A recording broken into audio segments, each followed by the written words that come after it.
What's up, y'all? Hey. Hope everybody's having a great week. Sorry for the late start this evening, but we are here live from Bat City Con Professionals on Austin's East Side. My name is Matt. I'm Shannon. That's Shannon. That's me. We're doing the thing again. We are live, coming to you live from the shop. We've had a very fun, exciting week, and a lot of cool comics that we're very excited about have dropped. Come out this week. A lot of stuff that I know you guys were looking forward to came out this week. One crossover. Woo! I probably mumbled it and that probably wasn't even heard. Right, on the they were live like, stream. "What is They're that? Like, what is he talking about?" That's totally fine. Thanks for joining us this evening. Shannon is not playing on her phone. She is loading the live stream so that she can see your comments, so that you guys can interact with us this evening, and we can talk about some comics here. We're going to go over some of the releases of the week.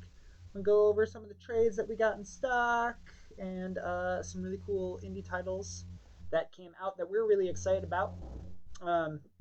We are drinking this wine tonight. This is called Plush. It is a Sonata Red.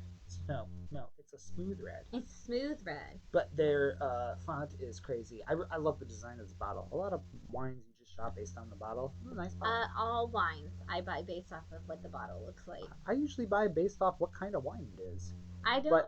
If it's like a cool wine, sorry. No, I was just gonna say I don't really know enough about the wines other than like this one's red and this one's not red and this one's red. And they drank this on Melissa and Joey. That's my knowledge of wine. They put sweet and what does that say? Jammy, dry and tart. Dry and tart, smooth, velvety, sexy. It's a word. Plush. So it's good. It's delicious. I'm very excited. We already have some people dropping in. We've got Josh says, my friends. Gomez says, hey guys. Ram says, hola, hello, everyone. Juan says, what's up, guys? Crossover. See, he heard you. Ricardo says, what are your thoughts about the election?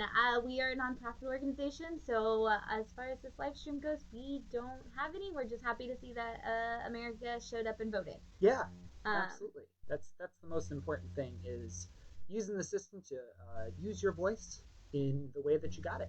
Yeah. Which is super great. Absolutely. Nigel says, what up? Juan says, I'm the college girl who used to sell wine to. Absolutely. I definitely know nothing about wine. I only started to like wine during COVID while we were doing these wine down your weekend live streams. That is since I've learned to like wine. So my knowledge is the wine that you guys have given us and that HEB sells. Rudy says, love the jacket. I'm gonna assume you mean this awesome Superman jacket, which is technically Matt's, but I stole it. And then we got some haze and some hellos from a bunch of other people. So we've got a ton of people already tuned in. So That's great. We might as well give you guys something. Yes. I know y'all are here for the giveaways. Right. Let's give you guys something. I'm gonna start with that. Yeah, we're gonna start with the poster to kick it off. Cool. It's an all new, all different Avengers poster. Supposedly. Yeah, supposedly. We'll see if we got the tag right. Yeah, we did. There are some Avengers, and they are all new and they're all different, I guess. Yes. Oh my God, this poster is gorgeous. Oh my gosh. Yes. So, first question, I'm gonna go with something slightly easy that has to do with comics that we're talking about today. In what issue did John Constantine first appear? If you know the answer to that, you get this all new, all different Avengers poster. Easy one. Easy one. What? Thanks, Renee. Renee says, loves the jacket. Thank you. It's actually from Six Flags, isn't it? Yeah, it's Six Flags. Yeah, you can actually get this at Six Flags in San Antonio, Renee, so you could just pop over there and pick it up. It's in like the big superhero store, which is super sweet. Six Flags on the arm. One of the arms has that. So so if you guys missed the question is, in what issue did John Constantine first appear? If you know that answer and you comment it first, you can win this. Swamp Thing 37. Are we counting that? Yeah. Okay. Yeah, that's fine. That's all right. Fine. It should be Saga of the Swamp Thing. But I'm gonna give it Swamp Thing. Who got it? It was Juan. It was Juan. Yes. cool. Super cool. I folded it a little bit. Okay. I'm ruining it. You're ruining the poster. Oh my gosh. Oh my gosh. I'm ruining it. Don't do it. Don't do it. Oh my gosh. There it is. Crisis. Juan technically says Juan failed. He said I failed because he didn't. Matt said he'll give it to you for saying Swamp Thing 37 because he bent the poster. So that's your consolation prize is you still get it. That's right. Absolutely. And you're fired, Matt. You're fired. Everybody's fired. It's all about firing this week. Right. I have a very emotional attachment to that issue. Yeah, I know. I do. If you guys don't know, we do cleaning and pressing services here at the shop, which thank you guys. The feedback on it has been overwhelming and super gracious, and thank you all. I've been having a really great time with all of the books that you brought. I get to press and clean some really super cool books, and a lot of comic collectors collect things for their collection, everything. A lot of the fun of this business for me is being able to handle these awesome books that you guys bring and make them look amazing for you guys. And I really appreciate that, and I appreciate your trust in me to do that. And I really hope so far, the response has been awesome, and I appreciate your guys' trust. And thank you for giving me the opportunity. One of our subscribers, Sam, brought a Saga of the Swamp Thing 37. It was a CBCS 8.0, and we cracked it here at the counter and cut it out and pulled that book out, and I cleaned and pressed it, and it came back a 9 from CGC. Yeah. Which a whole grade jump is insane. That's not normally something that happens. So now I love that book because of that, and I'm proud of myself for doing that. Yeah. Pretty happy, Yeah. And so now I love that book. I really love it. That's a hard cover too because it's all yellow. Yellow's not a cover that easily cleans. Yeah. That is a color that the colors wash out if you clean too much. So to get dust out of it is a difficult one. But it's cool. But again, thank you again for all your trust in us and allowing me to press those books and clean them. Again, things have been coming out really well lately, and I'm excited to keep doing it. Yeah. Yeah. So if you guys need books cleaned and pressed, we're the shop that does it. Yeah. Yeah. And you do an extraordinary job. Thank you. And I do not touch your books. No. And neither do I, because there's gloves. Right, there's gloves, but I mean. So, right. I don't touch them either. I don't even touch them. I mean, I touch them with gloves to handle them when they come in from Diamond. I don't touch your books to clean them. Yeah, that's not me. I'm going to teach you. I know. I'm very excited. Guillermo said that you do great work, and Phil says congrats on the grade bump. That's always a good feeling. So thanks, guys. Yeah, appreciate it. So we're gonna get into it. We're gonna talk about some books. Picks of the week. I know there are some awesome books. I know that's cut off on the screen. It says picks of the week, not of the week. Of the week. Picks of the week. I'm gonna start with some of the picks of the week, but that are not the ones we're gonna jump super far into. Okay. Just to give us a little bit of a walk into this. You guys didn't know The Dreaming is back, and it is on issue 4, and it's actually G. Willow Wilson writing it. G. Willow Wilson is one of my favorites. I love G. Willow Wilson so much. For those of you who are asking about thoughts on the election and stuff, G. Willow Wilson's a great person to follow for just really knowledgeable, insightful stuff in all aspects of the political world in general and the way that we should be treating each other. And anyway, G. Willow Wilson is writing The Dreaming, and I love this because the main character of this portion of The Dreaming of this particular saga is a girl who's actually studying, her thesis is on all of the different people who could have been Shakespeare. And so when she gets sucked into The Dreaming, she is in a world where it is all of the different theories of who could have actually been Shakespeare all living in a house together. And she's stuck with all of these different Shakespeare personality type things and living through all of the different plays and all the stuff that they're doing. So if you like literary stuff, you would actually love this book. If you're a fan of The Dreaming already, you're gonna love it. If you have not ever read G. Willow Wilson's work, this is a really great story to get into. Obviously, the best thing to read if you have not ever read G. Willow Wilson's work is to read the Miss Marvel Kamala Khan story. Did she create Kamala Khan? Yeah. Mm-hmm. Yeah, that's her book. Who's now coming into the MCU. Right. And so super cool. You guys should definitely check it out. It's amazing. It's definitely a wonderful book that was, says a ton of great stuff. But this is also just really fun. And if you are a fan of Shakespeare, or if you like those like literary jokes where you have to know like the joke, you have to know all of the history of the literature to like get the joke, this is definitely one of those books that has that. And I love it because we talk a lot about how people don't treat comics as real literature or real art. And so it's great that there's this entire series where they're talking about all this stuff about Shakespeare and all the Shakespearean history and all of this stuff, because it's like, hey, if you guys missed it, it's actually the same thing. Right. And here it is. And so G. Willow Wilson is kind of making that point all the way through the comic, but it's also just a great story. And it's the dreaming, so there's still all of like everything that you get from that like Neil Gaiman, the streaming, because it's part of the Sandman universe. And so you still get all of that in there, but it's a different saga of it, and so it's really great. You guys should check it out.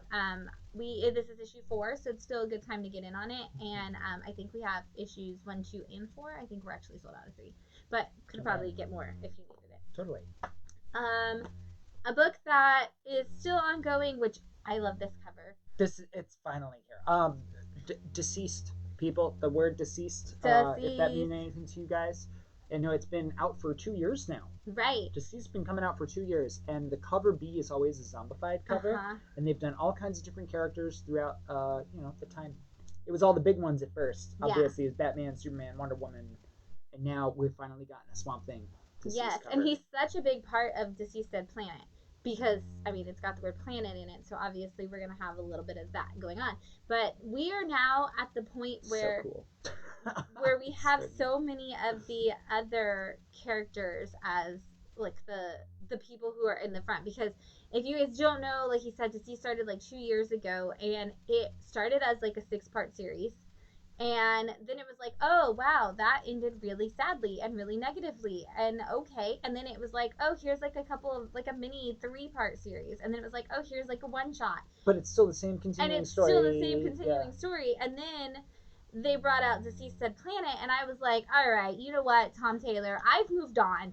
Like, this is like going back to that relationship that's not really working for you, but like it's kind of good, but it's not like the best relationship. I was like, I'm not going to keep doing this. And then I read Deceased Dead Planet. I was like, you know what? Everybody's talking about it.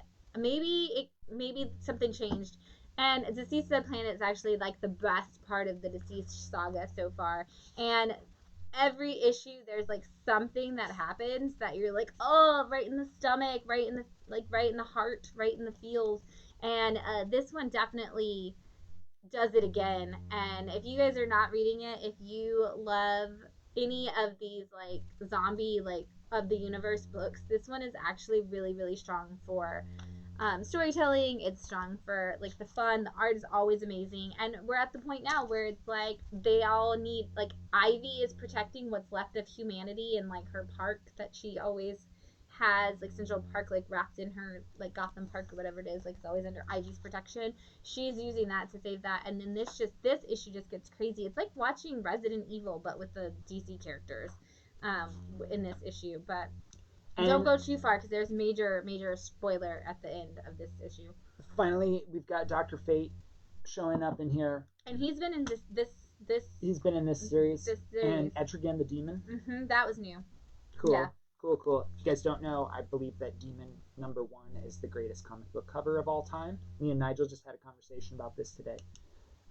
If you guys are following these live streams, I'm sure that what is Matt's favorite comic book cover of all time will be a trivia question at some point.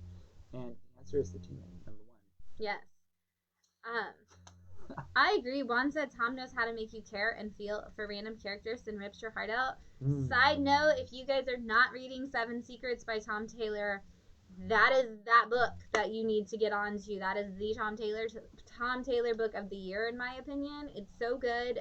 It's like wanted kind of thing. Like if you guys saw the Angelina Jolie James McAvoy wanted movie. It's kind of like that, except way better. And Tom Taylor is definitely, it's got a little bit of that saga heart told from the point of view of like the kid of like two people who should have never been together. So you guys, yeah. James McAvoy was in Wanted? Yeah, we Really? have it. I thought that was Liam Neeson. No, that's Taken. That's Taken. Yeah. We have Wanted if you need to see it. Now that you know you like James McAvoy. Right, James McAvoy's the best. Right, you love him because Professor Xavier, but also he's Mr. Tumnus, and you're such a Narnia fan. I am a Narnia fan. Yeah, and he is adorable as Mr. Tumnus. I thought there was not enough Mr. Tumnus, that they should have written more that was not in the book. Right, if you're gonna write more Ice Queen, you might as well write more Mr. Tumnus. And if I could have a tea party with James McAvoy dressed as a goat, I'd be okay with that. Yeah. They're like, but Tilda Swinton. You need to have her. And that's true. In everything. Yes. We're getting into movie reviewers. I know, right? That's yes. I will look at what deceased stuff we have for you guys and the dreaming, because I know you will love both of those. Joshua says Seven Secrets is so good, and that is so true. Yeah. Thanks for reading that. Yeah. Other thing that's super cool. I don't want you guys to read this one this week, but Firepower is back again. This is number 5. Yeah. Firepower, this is Robert Kirkman's new title. If you guys, there was the little graphic novel, like the mini graphic novel thing that kind of launched what this was going to be. But this is a great family, like a family working together against like the League of Assassins, essentially. Yeah, totally. A lot of fun, and definitely, if you guys haven't picked it up yet, I definitely recommend it because we've got this great story of a husband who has left essentially a League of Assassins type thing, and he's trying to just live a normal life with his wife and his kids, and he can't get away from that.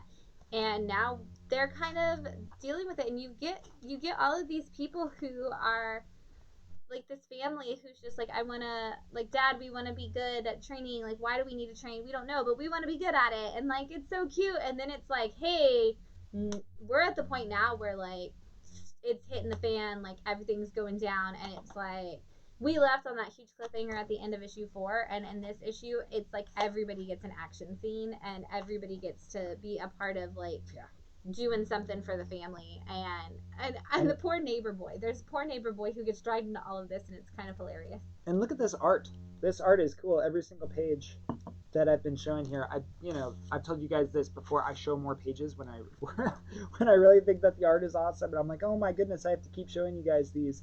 I'm a really big fan, we don't talk about this a lot, but of the black outline rather than the white outline. Me too. I think it adds kind of a neat contrast, and I'd like to see eventually other colors in there. Like if it was all hot pink and yellow, right, and red. I really think that would be really cool. Like but a deeper red would be great, and I think that what's just these borders. It makes the art itself pop. Yes. And yes, I assume it uses more ink too. That's probably why they don't do it on a lot of books, especially the big two. Cut it where you can. Right. But look at that. Robert Kirkman's like, I own this, so I'm gonna do whatever. Right, this is my book. This is my book and my imprint. So what do I care? Look at those dynamic panels. It's just awesome. Robert Kirkman's like, I got Walking Dead money. Make it whatever color you want. I don't care. Brian says make fireball borders. No kidding. And how? Yeah. Make the borders fit the comic, right? Yeah. Right. Absolutely. I guess throw this out to the people there. If you like the black border or the white border, jump in and chime in the comments and say which one you prefer. Or do you not even notice? Easier to read. Right? Do you notice? Do you notice the border of the comic? Like, I guess we could show like a different this is like the white border that Matt's talking about. Like, I wonder how many people actually notice. Black. We talk about this a lot. Is like how many people are actually like looking at the art versus just reading, because I read fast, so you're always like, did you even look at the art? And I'm like, yeah, did you see this thing on this page? Right. And you're like, oh. Yeah, look at all the stuff in the background. I'm like, okay, yeah, cool. I know. Okay, cool. And this is fun, talking about these sort of things. These are what we talk about in our $1 book club. Yes. We always get into these things. We were having a conversation with a friend of ours last night, and he said, I don't really want to join book club because I'm not going to know anything about that. We were like, we don't either. We don't know either. We're all figuring it out. We've never read these things. A lot of the books that we're reading are now worth thousands of dollars. Right. And luckily there's a $1 reprint issue, right? So we're all kind of learning for the first time with it, but we get to talk about fun things like this. Like, do we notice the borders? Right. And like, because like the lettering and things like in Deadly Class, where the borders and the backgrounds just kept changing colors. We were like, this is such a great use of technique. And you do get to talk about those things, and I think it definitely changes the difference of Yes. And helps you kind of pay attention while you're reading. Yeah, to new things. Brian says that is the point of book club. Yes, absolutely, Brian. Absolutely. It's not to come and tote knowledge that you already know. It's about to learn all these new little things about comics. Yeah. Nigel says he tends to notice the border less when it's black. When it's white, you get that optical illusion where dots show up on the cross section. Ooh, interesting. Yeah, good point. Flipping to speaking of extraordinary art, the absolutely. goddamn Virgin Brides issue 4 is out. Jason Aaron working some magic here in this book. We always talk about do the sequel series. You have to have read like the original series to get on this, and I always bring up these series that I didn't read the original, and of course there is like the Goddamned has a series previously. I didn't read it, and I came into this, and this is Jason Aaron. Like we all know, he's this extraordinary writer, and he builds these great worlds. And this is the story of these little girls who are born and raised and to sacrifice themselves to be the virgin brides of the angels. And that's what they're told. They're going to like be the virgin brides of gods and angels, and they get ripped apart after they have their babies. Like they have the baby, and the baby is born, and then they're like destroyed, and they're supposed to just sacrifice themselves. And two little girls are like, "Hey, we're not gonna do this." And so this is the story of these two little girls who have gotten their period and know that they're next up to be sacrificed, and are like, "We're not gonna do it." And they keep trying to, they've been on this escape the whole first 3 issues, 3.5, like even part of this, they're trying to escape. And then we have this one character who's like, we have to fight, and the other character is like, do we really need to fight? Like, could we just like maybe figure out something else? And you see this like shift in that dynamic in this issue, and it's so good. The ending of this issue, I was like, oh man. By the way, you're talking about borders. This page, I like it when they don't have one. Ooh, yeah. Where the one art piece kind of becomes the background, and all the panels sit on top of that. And just when there's no border at all, when there's no need for a white or a black gutter, and it's just art. I think that's my favorite. Yeah, it's just part of the art.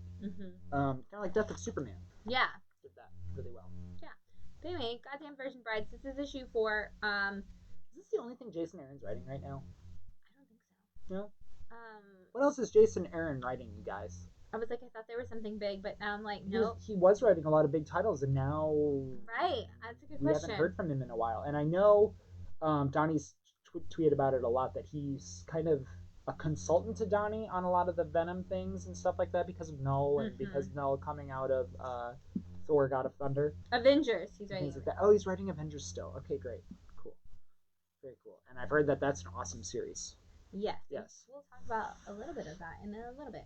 I'm gonna go one more thing that maybe, and then I'll. Oh yeah. Yes, maybe. I'm like, I don't know where I'm Whatever. going today. There's a lot to talk about. This is Red Atlantis #1. It is a new title from, I believe, Aftershock. Yeah, Aftershock. I was like, that's usually the Aftershock. Man, we got so many Aftershock titles in lately. I know. I'm loving what Aftershock is doing. They're doing so many good titles. And this one, it actually is the story of a girl who is a journalism student, and it's election day, and it starts on election day, and there's all these like something happens, and everybody at like the polling places goes crazy, kind of in like that Kingsman kind of way where it's like the rage takes over and they just all start attacking people. And there's a power outage at the same time, and it gets traced back to this one girl's apartment.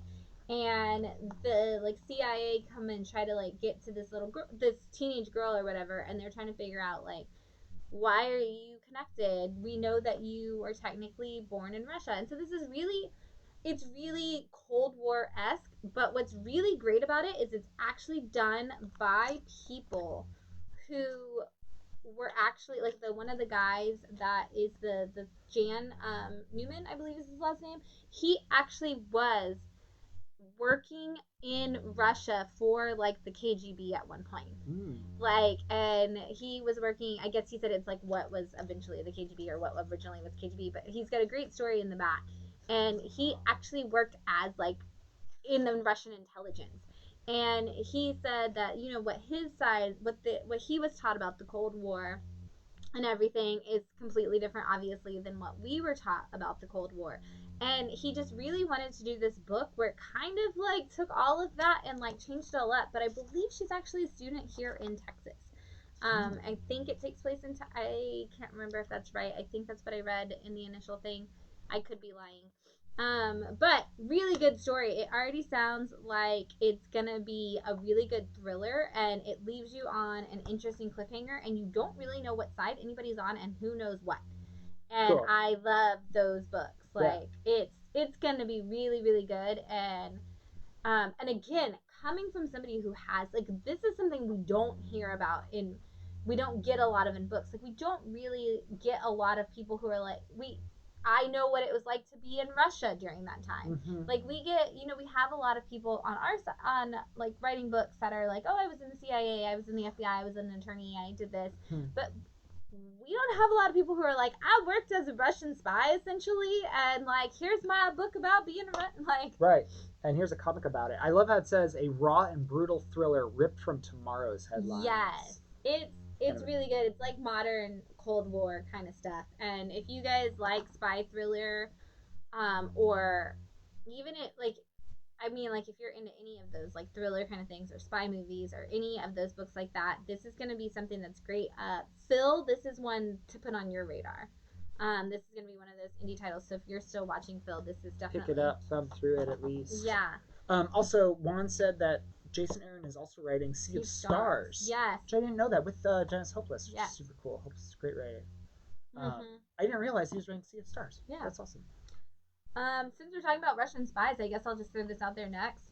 Is it Black Widow? It is Black Widow, and Kelly Thompson is kicking ass again. Bam. Surprising to no one. I talk about this book with everybody that will listen to me talk about this book in the store, and this was another great issue. This is issue 3, and this is already one of my favorite books, like in mainstream Big 2. Cool. Natasha has lost her memory. She doesn't know that she's Black Widow. She doesn't know that she's Natasha. She thinks she's like just this regular like architect or something, I think it is.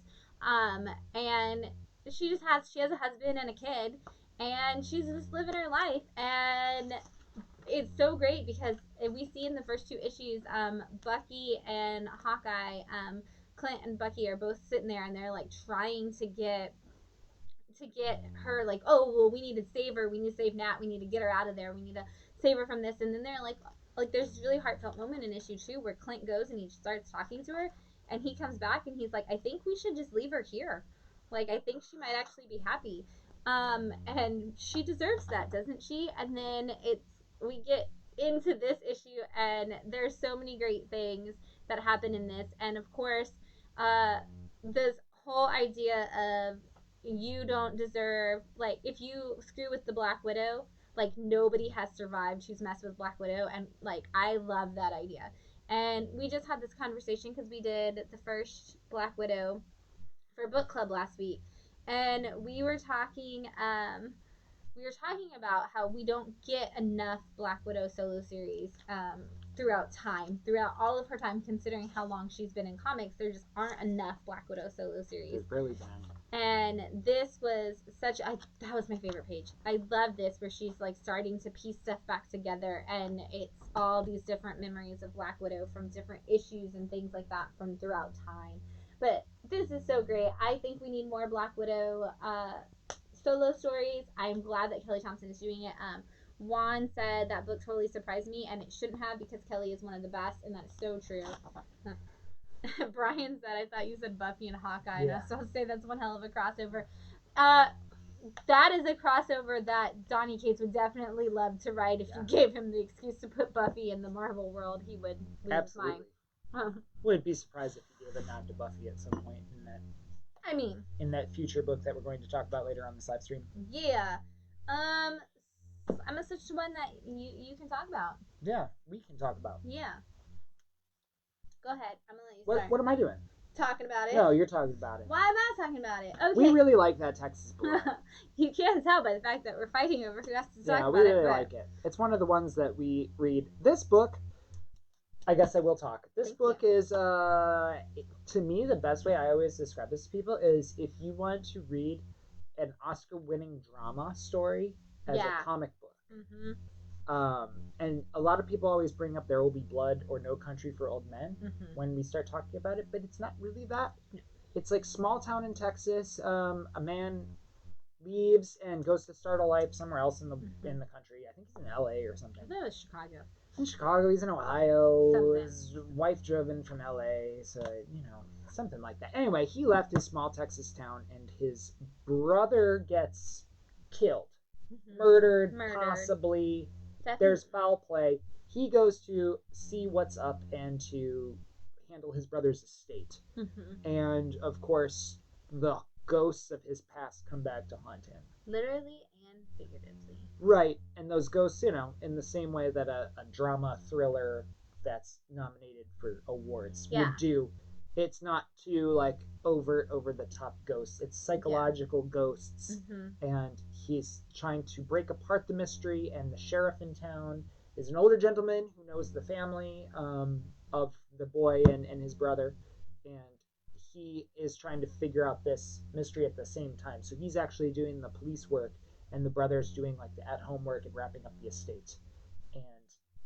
And this was originally written as a screenplay, which is why it flows that way. I believe that's what he said at the beginning of the letter in the first issue. And his name is Chris Condon, and this is his first comic book. Right, and I believe he said in the letter at the back of issue 1 that he had originally written this as a screenplay, and it didn't get made, and he was like, this story needs to be told, and this was kind of like the thing that he needed, and it's so good. It's super good. Just to show you some kind of brutal stuff here. Yes, Joshua said needs that issue. Texas Blood, Jacob Phillips and Chris Condon are killing it, and it is so true. The art are killing it. Right, Chris Condon's art on this is just it really does look like storyboarding. Like I feel like, or not Chris Condon's art, Jacob Phillips' art. It's just like it's such a good detailed where it needs to be detailed, and then vague enough where it needs to be vague. And it really does look like a movie. I feel like I'm watching this. Who else saw Sam Elliott as the sheriff?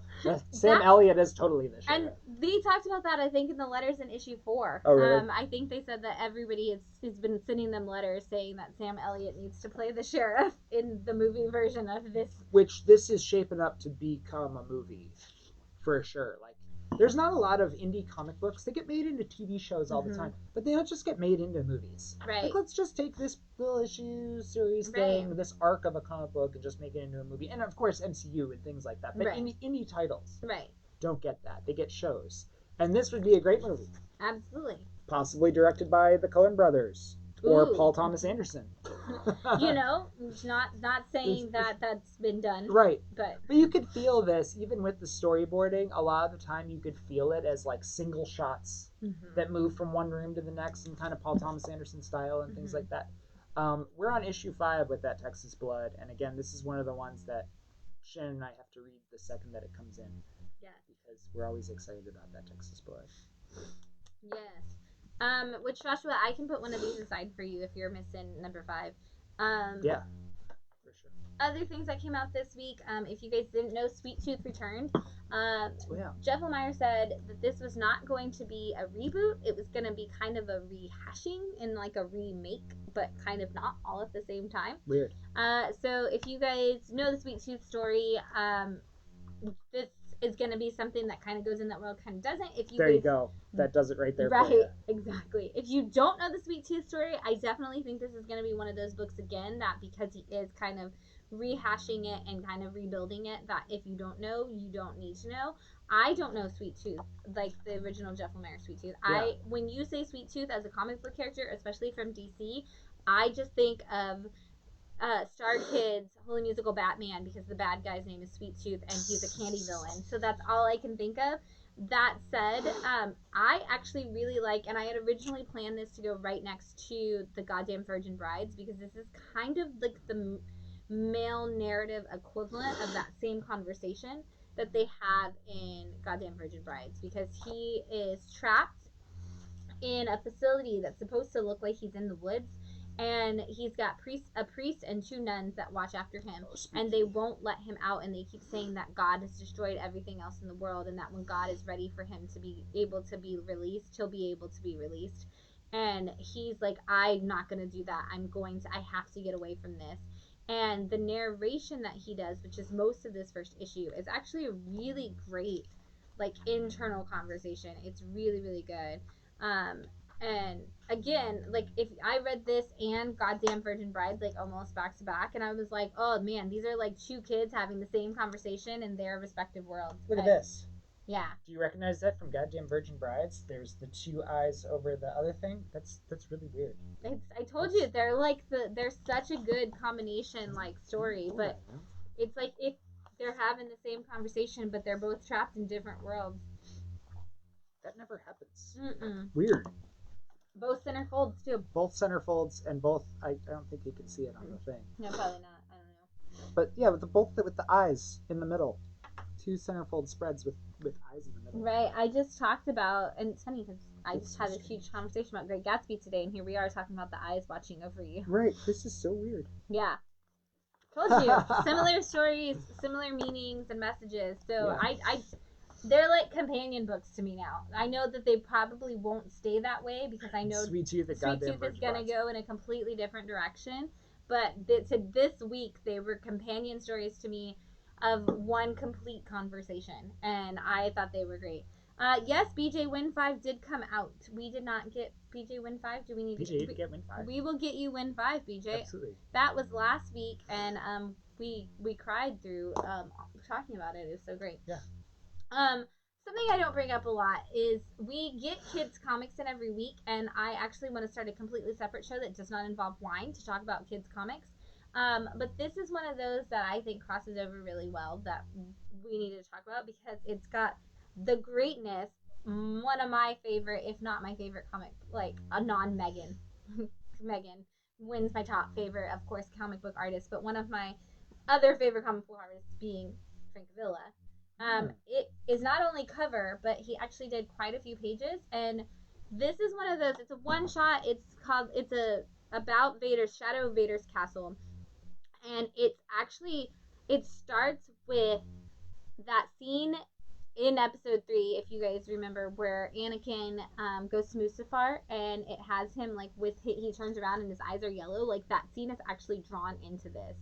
And it's people who actually live on Mustafar, and they see him show up, and they're like, oh my god, there's a Jedi here. We've been told, like, everybody's talking about how there's a Jedi here. And then he turns around, and they're like, that's not a Jedi.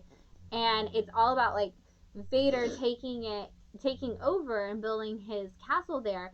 And then it flashes forward to when, of course, like, the Empire has, like, it's after, the end, and the Empire's gone, and it's like, oh my gosh, we gotta destroy it, like, we should stop living in fear of this tower. But they want to go and destroy the tower, but everybody starts telling all of these different stories about things that have happened to people who went into Vader's tower, and there's all this, like, crazy stories, and so each, like, artist draws a different story.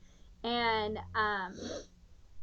Frank Villa's got a couple of panels in there, and like he does like the overall story, I guess, and then there's like people doing the different stories, so they're in different artwork. But it's such a cool story, and it's kind of one of those like expanded universe Star Wars things that I think was really cool because you get to see a little bit. We never get to see enough of Vader, and you kind of get to see some of these like background Vader moments that are here. But also you get to see people who are like, hey, let's destroy this symbol of the Empire and move on with our lives. And I thought, what a great book. And you get to see Frankville artwork. And you get to see Frank Villa artwork. And which we don't get that often anymore. No, and he, like I said, he's one of my favorites. I love it. I think it's the horror movie fans in us and the monster movie fans in us that make us love Frank Villa. But it's because that's what he tends to draw. Right. But he could draw anything. I love his pulp stuff too. Yeah. Yep. Oh my gosh. His Round the Spirit and his character, the Black Beetle, are awesome. Yes. This is another one. This is actually Eric Powell, who does The Goon, has a story. He has a new story coming out, and this is a prequel to it, and this is called La Diabla. And this made me feel like I was at home listening to my family tell stories, because it's these people who have like kidnapped a child, and they're like, oh my gosh, we can't be doing this, like we can't be out here on the road, um because we're gonna get caught by La Diabla, and she's gonna kill us. And then they all just start telling like the story that they know of La Diabla, and so you get all these like ghost stories, and like the story of this demon, and the story of this ghost woman, and the story of this. But at the end, all it is like, well, every story wraps up with, this is a woman who takes down the cartel and the people who are coming out like child trafficking by herself, and nobody knows why she does it and where she comes from, but they all know that that's like what she does. And uh, so it's fun if you like to, like, if you know like all of like, if you're used to all those folklore like ghost stories and stuff, like it's a lot of fun because you remember like all of those. But then also you get this badass woman who's like, I will kill you if you traffic humans, and I obviously stand with her on that. Right. Like, that's great stance. Absolutely. And it leads into a series that's coming from Eric Powell that's not the Goon. So, yes, Phil, this is. I'm assuming you're talking about La Diabla. This is a one shot that leads in to the story. So this is it. This is number one. And then the actual series from Eric Powell is called The Lords of Misery, and it's a graphic novella. So it's actually not even going to be like a series. It's just going to be its own graphic novel. So anyway, I love this. I don't even know if I care about Lords of Misery, but I love that. Yeah. And there's two. Joshua said that cover's badass. There's actually a variant cover too, and they're both gorgeous. They're both should have just brought both of them over here. They're both awesome, and that cardstock too, that glossy cardstock. Phil said, "I'll take it." You got it, Phil. I got you. I got you one. And I do have more than one, so like, don't feel like if you were like, oh man, Phil just got it. Don't worry, guys. Other thing that happened this week, because I did bring up this question, I'm going to throw this in there. This is Constantine. This is Hellblazer Rise and Fall. This is a black label. This is a black label Hellblazer book starring Constantine. And what the hell is going on? That is a great tagline for this, because it starts with Satan in bed with Constantine, literally. Right. We can show that. Yeah, absolutely. I guess the internet was all excited about this. And it's not even what you think. It's great. This is also Tom Taylor, and issue 1 of this was actually like a great introduction if you don't know Constantine, because it goes all the way back to his childhood, and it kind of shows you how Constantine ended up the way he did. And this is kind of more of the setup of like what Constantine's actually going to have to do for the story. So if you guys are Constantine fans, this is definitely a must read. I love issue 1. I actually don't know if I even care about the rest of the story. I just thought issue 1 was such a solid, like, this is what I'm going to hand to people who don't know about Constantine, because it's the best introduction to him for people who are like, oh, Constantine just kind of seems like an asshole in the background. Not Swamp Thing 37? Well, they can't all like grab a copy of Swamp Thing 37, but right. They can all. Not really an attainable one. Yes, Jeff, it is Lucifer Morningstar, specifically the devil. Yeah, Juan says this is one of the funniest, creepiest stories. Also, Constantine sleeping with Satan wouldn't be that big of a stretch. I know, and the best joke in there is Satan telling Constantine why he wouldn't actually sleep with him. It's great. You would actually appreciate Satan like slamming Constantine, and then Constantine's excuse or like reaction after that is like, "Hey, why don't we have some of what's the scotch that you love so much?" Or the whiskey that you love? Grape? No, that. He's like, well, you know what? Let's just figure this out and let's have some of that. Yeah, Constantine does sleep with a lot of weird characters, and so does Lucifer. You guys. Jeff says dibs. Oh yes, I can get you that, Jeff. And Brian, I saw your message about La Diabla. I gotcha, buddy. Cool. Sweet. Yeah. Now we're gonna move into, I think, our 2 top picks of the week. Yeah. If I had to guess. Yeah. Issue 3 of Spyland. Otherwise Spyland known as is back. for normal people. Yes. I love this kind of meta cover. Yeah. Yeah. This book is so great. Okay, so for those of you who don't know, back it up really fast before we even go into this issue, because there's so much on this issue alone. Spy Island is Chelsea Kane, who did Man Eaters, and of course, as everybody points out, the wonderful Run on Mockingbird. And so Chelsea Kane's team is always known for doing these mixed media wonderful things. And this is another one that's just great. And it's the story of a girl who is a spy who lives on the Bermuda Triangle, lives in the Bermuda Triangle. On an island. On an island. And there's all these other spies there and all this other stuff. And all the mythical creatures are real. And the whole time you're getting ads for things that are geared towards the stories. You're getting mixed media, like mixed wanted media posters. We had a drink menu last issue, I guess it was. But it's it's a hilarious story, but it also like has everything else to it too, like Chelsea Kane is so known for. Like she gives you like relationship development and humor and just a fun, interesting story. And issue 3, we are finally starting to see why she built broadcast stream interrupted, resumed. Stream resumed. I don't have stream resumed yet, but I'm in. There we Yay! go. Hey, we're back. Sorry about that. Yeah, but so loving this, like Chelsea Kane just really building world. Bermuda Triangle and all of the weirdness that's stream resumed. All of the weirdness that happens within the Bermuda Triangle. Yeah. So I don't know why our stream is cutting out. We're hardwired into the internet. We are. BJ, someday I'm gonna need you to come in here and just like make it magic. Right. Absolutely. Like, use your magic powers to internet. Because it's not even Wi-Fi and it's making it during Spy Island, which we love so much. Right, we love Spy Island. Yep. Again, the fun of this is just what happens on an island in the Bermuda Triangle and all the craziness, and then combine it with the mixed media. And so I said she loves the sea monkey ad takeoff. Yeah. Yes, for the sand fleas, it's so great. Yeah, sand fleas are a major problem on Spy Island, and apparently a bigger deal than we could even have guessed. Yes. So. Yes, which we start finding out about. There is the cover we mentioned is a little meta. Sand flea parking only. That's kind of fun. The cover's kind of meta. What's the book she's reading? There it is. Oh yeah, Anxiety and Neuroses, and it's the same cover except slightly different. Right. So you get that.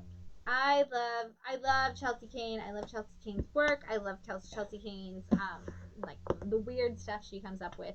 If you guys haven't read Man Eaters is also awesome. Which there's actually a copy of Man Eaters on a table in Spy Island, which is kind of fun. And that's those meta homages to their own work. Yeah, is super fun. And it's crazy because this is Dark Horse, so they're giving her the ability to do all this without it being. And it's her creation. She owns the rights to Man Eaters. That was an Image title, so she owns. But I mean, it's the fact that they let her do the same craziness at Dark Horse is just great. Right. I love it. Right. The second she probably pitched it, they were like, Mockingbird, yes. Man Eaters, yes. Right. Man Eaters Spy was so Island, good. Yes. If you guys don't know Man Eaters, which it got put into a trade. Yeah.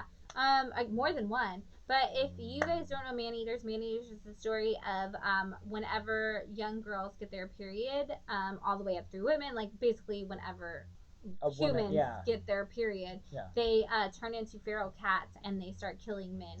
So you say it so nonchalant. The government. Yeah, they just turn into feral cats. It's comics. I don't understand why that's weird. Right. And so the government starts trying to control women by supplementing the water so that they can never get periods. And the men, all the ads are geared towards men and everything. And so it's really, really, really cool. Really great story. And like issue 4 is just a magazine because they're constantly talking about the magazine that's given to little boys so that they know like what to be on the lookout for. And issue 4 is just that magazine. And so it's such a great mixed media. And the final issue is actually just the handbook to the revolution. Mm-hmm. And there's a little golden book version and a regular like handbook version. And I bought all the covers because they were freaking amazing. So Chelsea Kane. Yeah, keep doing what you're doing. Mm-hmm. So we got one more book. One more book that we're going to talk about for our picks of the week. Yeah, something that nobody really was looking forward to this week. No one really cared. No one cared to the point that we sold out of cover A. Right, and gone. And yeah, so if you guys don't know, Crossover came out this week. Very exciting thing. This is the new title from Donny Cates. This book is years in the making. Donny Cates and Jeff Shaw, which is a powerhouse team already, and same team behind God Country. And D Kunif has done the art for a lot and is actually doing the art for this one and some more things to come in the future. Mm-hmm. Yeah. So yeah, Donny Cates. Johnny Cates. He's some dude. He's new. You haven't heard of him, Nigel. But this is an extraordinary story. Basically, if you were like, what if superheroes came to the real world and we couldn't contain that? And we tried. And the introduction to this was in the previous catalog, and it's such an extraordinary introduction. Yes. With the "Are you real or Superman real?" conversation. Do they know what you're talking about? No, you should read it. You can read it. I don't have glasses. Oh, okay. If you guys don't know, I'm going to read you this introduction. And if you guys don't know, I'm old. Right, apparently. I'm older than him, I don't know. But it says, let me ask you a question, and pay attention, this will be on the final. Who is more real, us or Superman? You want to say it's us, right? Of course you do, and sure, I get it. You're real, you walk around, you have friends, you affect change. But really think about it. You, me, all of us, you'll do all of that. You'll live and love and grow, and then, well, let's face it, relatively soon, you will die. And even the most successful of you will never have made as much of an impact on this world as the fictional character of Superman. So again, how is he less real than you? He has friends, he has a life, he has lived and died well before you were born, and he will be gone here after you're gone. Or he will be here even after you're gone. He exists, he affects change, and someday, well after you and I are gone, the human race will leave this world, and when we do, we're going to bring Superman with us. You see, he is permanent, and we are not. And yeah, that is such a good freaking introduction. Absolutely. Like, to any story ever, and it's so good. And I love that that's what he did. And Donny has the rights to do that. Right. From an Image title, which is extraordinary. Right. And it really says a lot about what comics mean. Yeah. As a whole, like they say, he has friends. He makes more change on this planet than we ever will. Yeah. Just by being a character, and no matter who's voicing him, the character of Superman is doing that. And then we go on to see, if you guys haven't read it yet, we go on to see that the comic book world is crossing over into our world. Yeah. So comic book characters that were created and comic book people who live in those books come over into our world, and they exist here, and we have kind of sectioned them off into a District 9 sort of part of the world and built a wall around them, and we're keeping them in there. And we're kind of discovering why and how, and obviously it's nodding towards real life issues that are going on right now. There's a lot of that, as well as a commentary on the comic book industry. The comic book industry itself. Like there's this great scene where it shows people working in a comic book store, and it shows a little bit of everything. It shows people trying to sell their books. It shows people who are just in line for like the hot title, which we all know how Donny feels about that. And all these things. But there's this great scene where she said, the main character says, the world already hates and fears us for the things we love. This is the only home a lot of us have left. And I know most of you watching personally at this point, and I know, like us, our entire relationship has been based at a comic book store of one or another. And I once wrote a book where it was talking about how, like, going to a Comic-Con, like, when you step on the carpet, that moment when your foot steps onto that carpet or into that con floor for the first time, like, it feels like you can take a breath that you couldn't have taken anywhere else. Like, it's the deepest breath, the most solid feeling you get. Well, not now with COVID. Right, not right now. Please don't breathe in a Comic-Con. And it was like, that's the same feeling you get at a store. Like, when you walk into these comic stores, you feel that way. You feel like you've walked into your home. Some of us more than others, obviously, but like, that's a joke, obviously. But anyway, like, you get these moments where you feel like that. You feel like you've gone. You make these friends. Like, the people who showed up to our wedding are all people we met at a comic book store.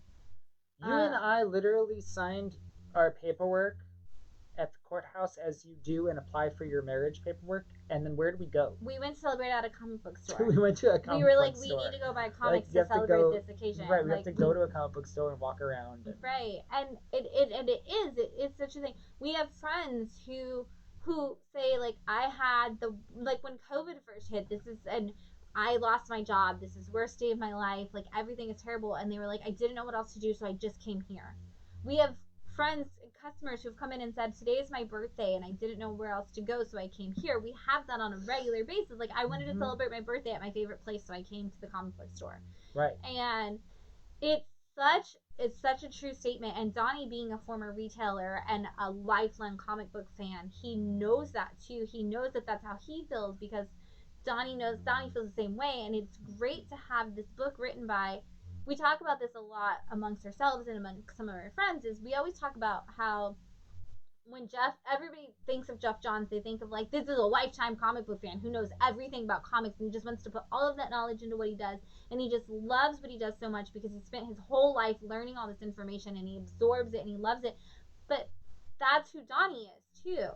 Donnie has done that same thing. He's been a fan since he was a little kid, and he read comics and they were his safe place when he was a kid, and then he became a comic retailer, and then he became a comic book writer, and he gets it from all sides. And you feel that in this book. You feel that in that moment where she says, this is our home.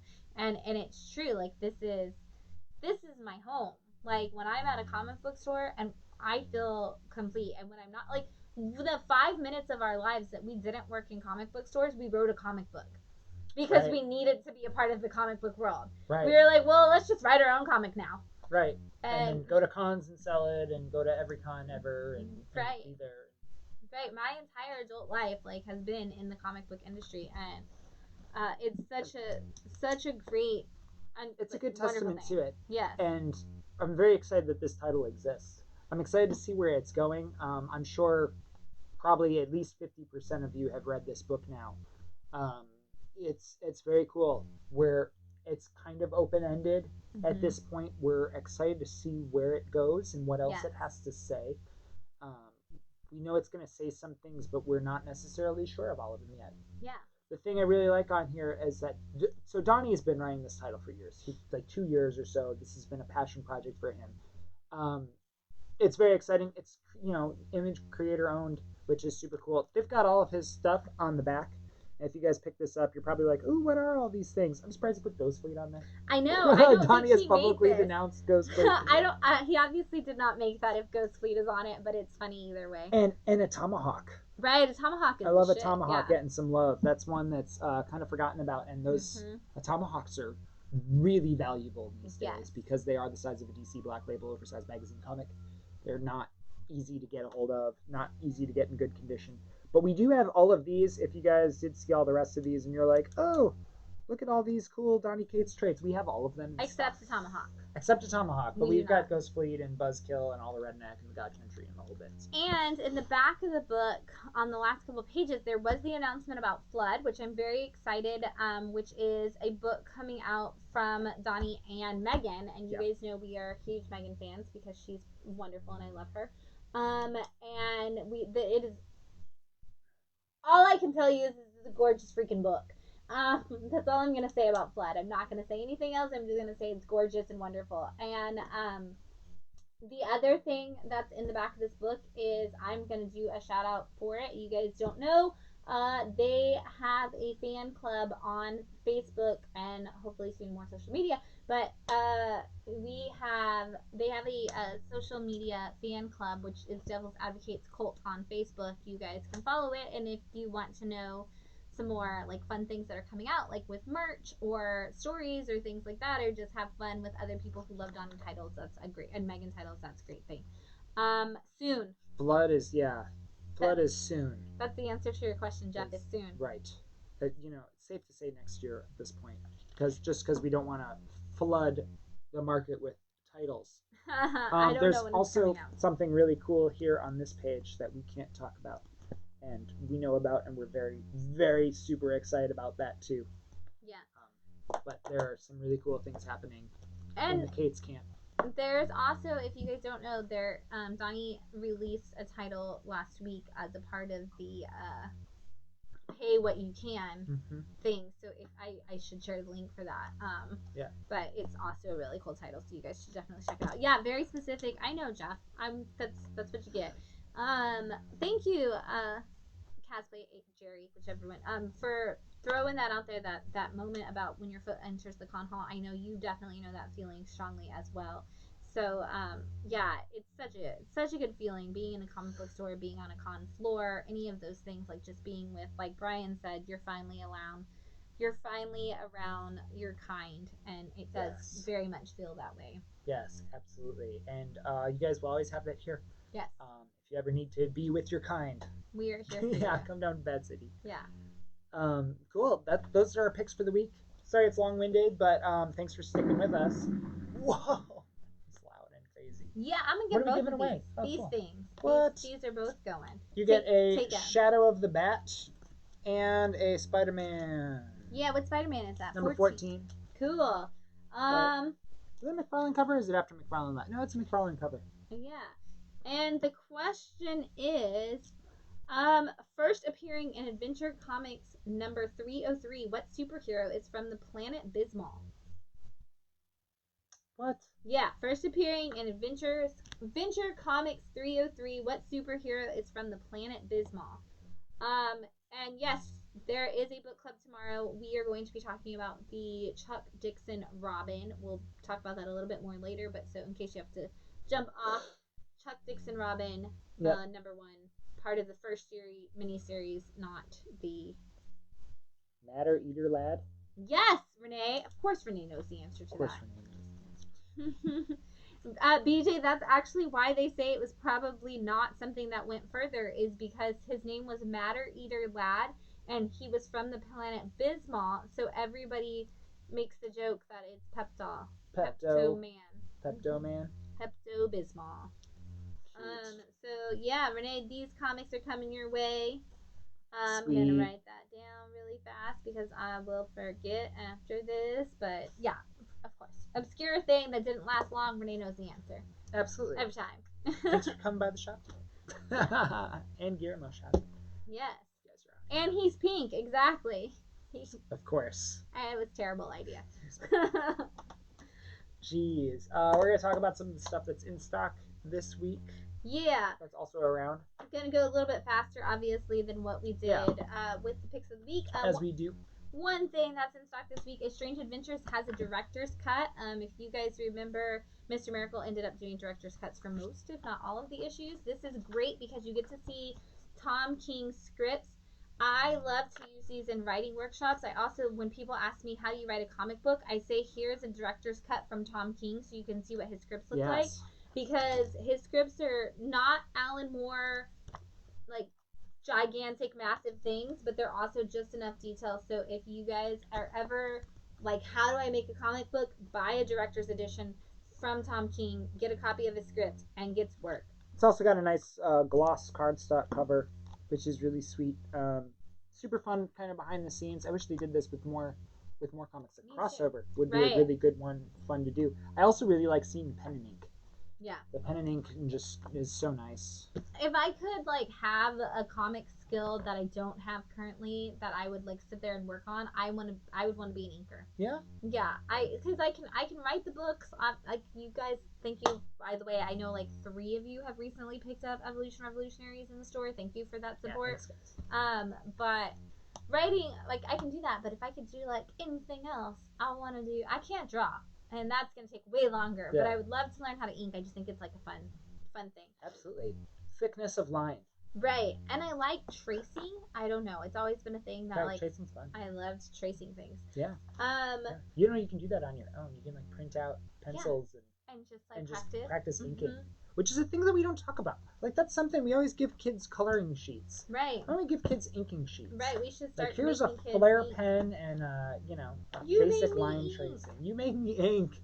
The little octopus could follow along. It's like okay, on here, do this. That's cute. Oh, Jerry says Neil Gaiman also shares one of his scripts and notes on one of the Sandman volumes, and that's super helpful. Oh my god, I can only imagine. Yes, yeah, all those special features. Right, and Neil Gaiman walking you through something. Please do. Please just tell me how to be that good. Right. But apparently not at my age. Because they didn't make it through COVID. Oh, right. They got locked in a hotel room. And they couldn't handle it. I can imagine. Yeah. Locked in a hotel room. Year Zero Volume 2, Issue 1 is out. If you guys don't know, Year Zero is a very awesome, amazing, interesting take on a zombie apocalypse. And this was one of AWA Upshot's first titles. There's your drink of the night. And they are back with Volume 2. And one of their things that was really big for AWA is they want to do like mini series. Like kind of like seasons of a Netflix show where you get like your 8 issues, your 5 issues, your 4 issues, and then it stops. You get a trade. You get the next volume, and I am so excited. I thought when they said that it was going to be like, no, you have to wait months for volume 2, and they're like, nope, here it is, dropping it now. Already here. Yes, so really excited about that. Year Zero, such a good one. Juan says that story is legit. It is totally volume legit. 2 was so unexpected and different from the first one. I have not read volume 2 yet, so I'm really excited to drop into that. I think it's really neat. This is the first one that's gone into volume 2. So it's really neat to have a publisher that's like, no, we're only going to do 5 issues at a time. 5, maybe 6 max. But I don't think anybody's gone to 6 Some yet. of them are 4, and Year Zero did. Right. Year Zero went and to Resistance 6, and Resistance went to 6. And then, take a break for a sec. Like Shan said, like a second season of a TV show.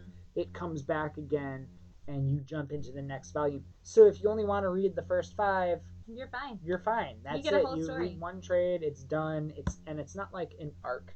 Yeah. You never know where to pick up, and people come into the shop all the time like, oh, well, I'm really into Batman. Right, but I don't know what to do. I don't know where to start, and it's like, okay, well, Joker War just ended, and now you can start with this. But I love this because it's like volume 2, like it's on the comic. You can tell that Axel has worked in the comic industry for a long time. Yes. Because when I go into a store and they're like, oh, this is volume whatever of this, I'm like, that means nothing to me because the story arcs all get muddied and everything. But this is a solid restart. Pick it here. Yeah. And yes, Jerry, those are zombies piling up to reach a helicopter. Yes. Absolutely. What was that movie with Brad Pitt? World War Z. That was based off of the book. The book, which was written by I don't remember. The son of that dude. Max. Sure. You guys know. Who wrote World War Z? BJ probably knows. Right, and he wrote the zombie survival guide. Oh yeah. It's Max Brooks. Okay. Which is what's his name? Mel Brooks' son. Oh, I did not know that. Mel Brooks' son. I learned something new today. Brooks wrote World War Z. And World War Z, if you guys haven't actually read the novel, super awesome. Yes. Read World War Z. It's super cool. It's done in these like little vignette interviews, and you're getting little interviews from all these different people. I think there is a lot, if you guys read Year Zero, there is a lot of World War Z influence on Year Zero because it is these different vignettes. The first Year Zero, if you guys didn't read it, is a bunch of different characters that we don't necessarily see in the zombie apocalypse. Like there is a Japanese assassin who is a descendant of samurai. Right. And now he is an assassin, and as soon as he's about to kill his target, they get eaten by a zombie, and he's like, what? But he doesn't even know that that's what happened. He's just like, why are these people dead? They're start already falling dead. out of windows, and he's like, what is, I didn't pull the trigger yet. Right, he's like confused, and then he's like, oh man. And then there's a breach behind him in the building, and he's like, oh no, I gotta go. And that's like the first 2 pages of issue 1. Right. It's like, what is going to happen in this? Issue 1 is so solid. It was what sold me on AWA. Yeah. Because Resistance and Year Zero were out at the same time, and I grabbed Year Zero first because I was like, zombies. Ooh, zombies, yeah. And I was like, oh digestible. My God. Yeah. Like, that is the thing. And then I turned around and read Resistance, and I was like, nope. Oh my gosh, this is the best this is a publisher that I am going to keep my eye on. Yeah. And forever. And it has the fun and the action of a comic book. Yeah. Whereas reading World War Z as a novel is like, oh, I'm just reading people tell the story after the zombie thing has already ended, and it's like listening to Grandpa tell war stories, and they're interesting, and you're completely absorbed in them, but it's not the same action thing that Year Zero has, or comic books in general have. Yeah. Reading a comic, watching a movie is very different than listening to Grandpa talk. Both are extremely fulfilling in their own way. And read World War Z. It's fun. Great. I think they should make World War Z into a comic, but they kind of already did with Year Zero. So Mel Brooks' son. I did not know that. I just learned a new thing today. I'm so excited. Pretty cool, right? Yeah. Super cool. And what I liked about the movie was I like when it is such a rapid change for zombieism. Like when it's like, this is like, you get the ones where it's like, oh, I have enough time to say bye to my family and all of that. And it's like, that's great for emotional storytelling or whatever. But I really feel like it's going to be one of those, like, now you're a zombie. Yeah. And you're super fast and everybody's screwed. Yep. Like, I'm like, oh, that's terrifying. That's way more terrifying. I read the book and I didn't see the movie. That's pretty much the only book I've ever read that I you didn't should watch see the movie. We should should review the movie because you would like. I think that you might like it. I don't know because I didn't read the book. Maybe for Year Zero, Volume 2, Number 2. You'll read that week. We'll do a World War Z review. We should also say what the movie review is earlier in the week, so people know to watch it too. too. Everybody can watch it too. Yeah, we should start doing that. I don't know if that's a good idea. Yeah. Wolverine. With a new number 1, Black, White, and Blood. Everybody that I talk to, and myself included, gets this title wrong. Red, Black, and White. Everybody says red, black, and white, and then they're like, "Wait, the red is the blood." The red's the blood. So, look at all that blood. It's a lot of blood. It's a very Wolverine title. Yeah. Totally, and cool art. Yeah, very much. I love the covers for this, and the art. It's all in black, white, and red, which is awesome. Super cool. Yeah. Super cool. And Sin City. Very much. For Year Zero, BJ said Benjamin Percy is killing it between that and X-Force. I did not realize he was also writing X-Force. Yeah. That's cool. Yeah, the artwork on Wolverine Black, White, and Blood is amazing. Talk about inking. It's just inks and then splashes of red in there. Right, is that Matthew Rosenberg that's doing that? Yeah, Rosenberg. Right, I want to make sure it's him. There's so many people on this book. So many people worked on this. And I don't even... Yeah, Matthew Rosenberg's writing it, yeah. Oh, wow. So there's 3 different stories. Because I was going to say, Matthew Rosenberg is a writer, but... Super cool. Yeah, that's awesome. Super cool. You get Adam Kubert on some of it. Right, and Jerry Duggan doing a story. Right, absolutely. If you guys are Wolverine fans, don't miss... Yeah. Wolverine, Black, White, and Blood. Yeah, BJ pointed out the World War Z book and movie have very little to do with one another. It's true. That's what I've heard. That's why I never saw it. Right, and I never read the book because I was like, oh, I saw the movie and it doesn't have anything to do with it, so I don't need to read the book. The book's non-linear.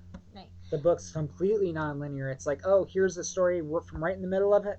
Here's a story from what was the aftermath of cleaning up. Here's a story from before it happened. And of a man in India. Right. You know, like totally all over the planet.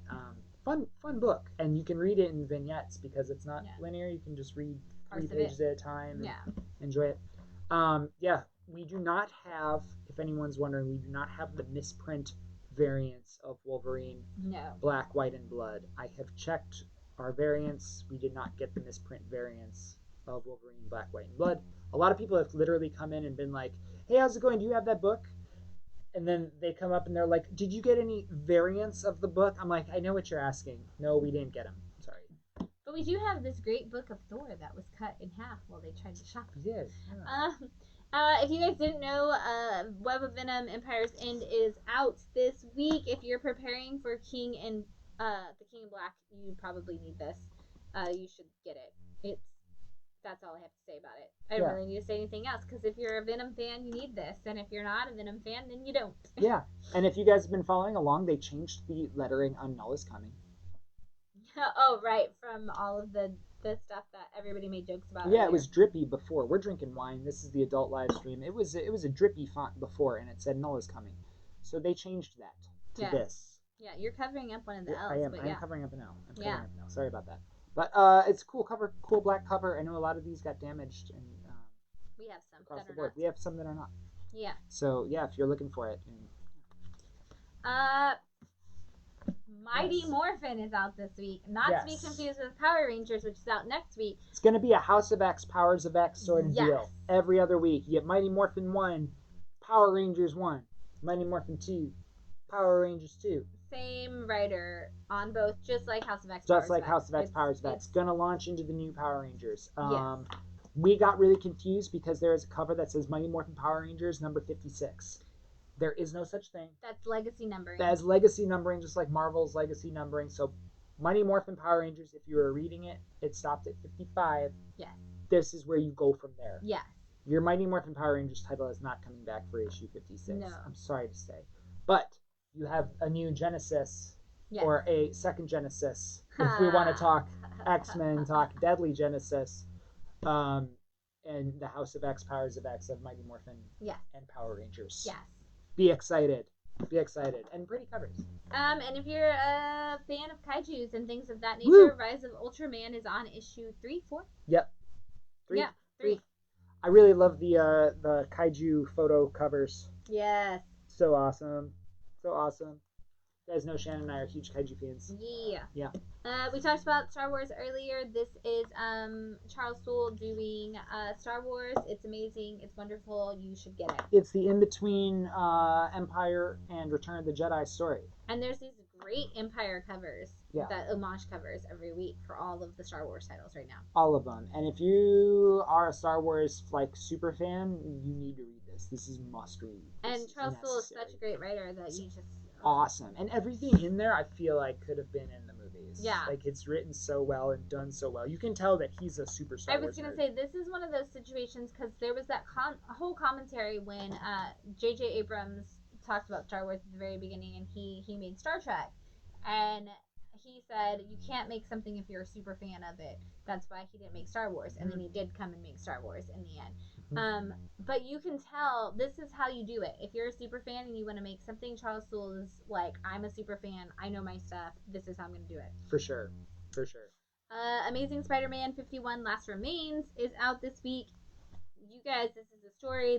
It's been going on for a while. Yeah, absolutely. And it's a question that I've been getting a lot at the shop is, wait a minute, didn't I pick up 51 last week? Yes, you did. This is 51 Last Remains. That's why it's 51 LR. Yes. There have been, I think they're doing 48 through 51 are LRs, but there's also a 48, so 48 LR, 49 LR. If it makes you feel any better, if you were confused out there, so was I when I ordered the comics. Right. Didn't we order that? Yes. Didn't I pick that up? Yes. Is it a new comic? Yes. It's a brand new thing.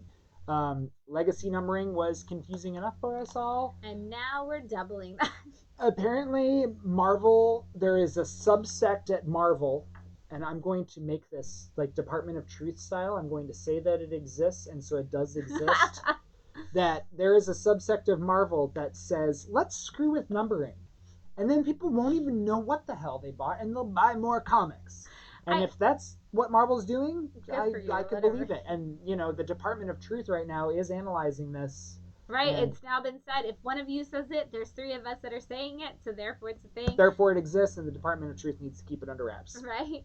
God, I love James Tynion. But also... I feel like it's also one of those things, like, people who are writers and creative people always get made fun of for being bad at math, and I feel like Marvel's numbering system is proving their point.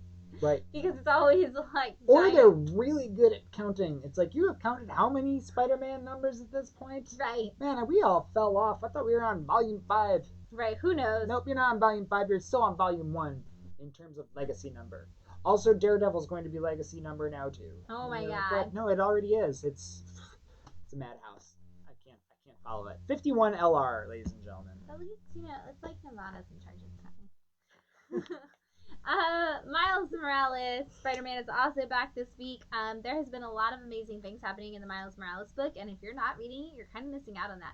Yeah. There's a new baby. There's a new baby. There's a new baby. Baby showed up in issue 13, and now we're in issue 20, and we're kind of fleshing that story out. Yeah. This is actual number 20. Yeah. Number 2020. 2020.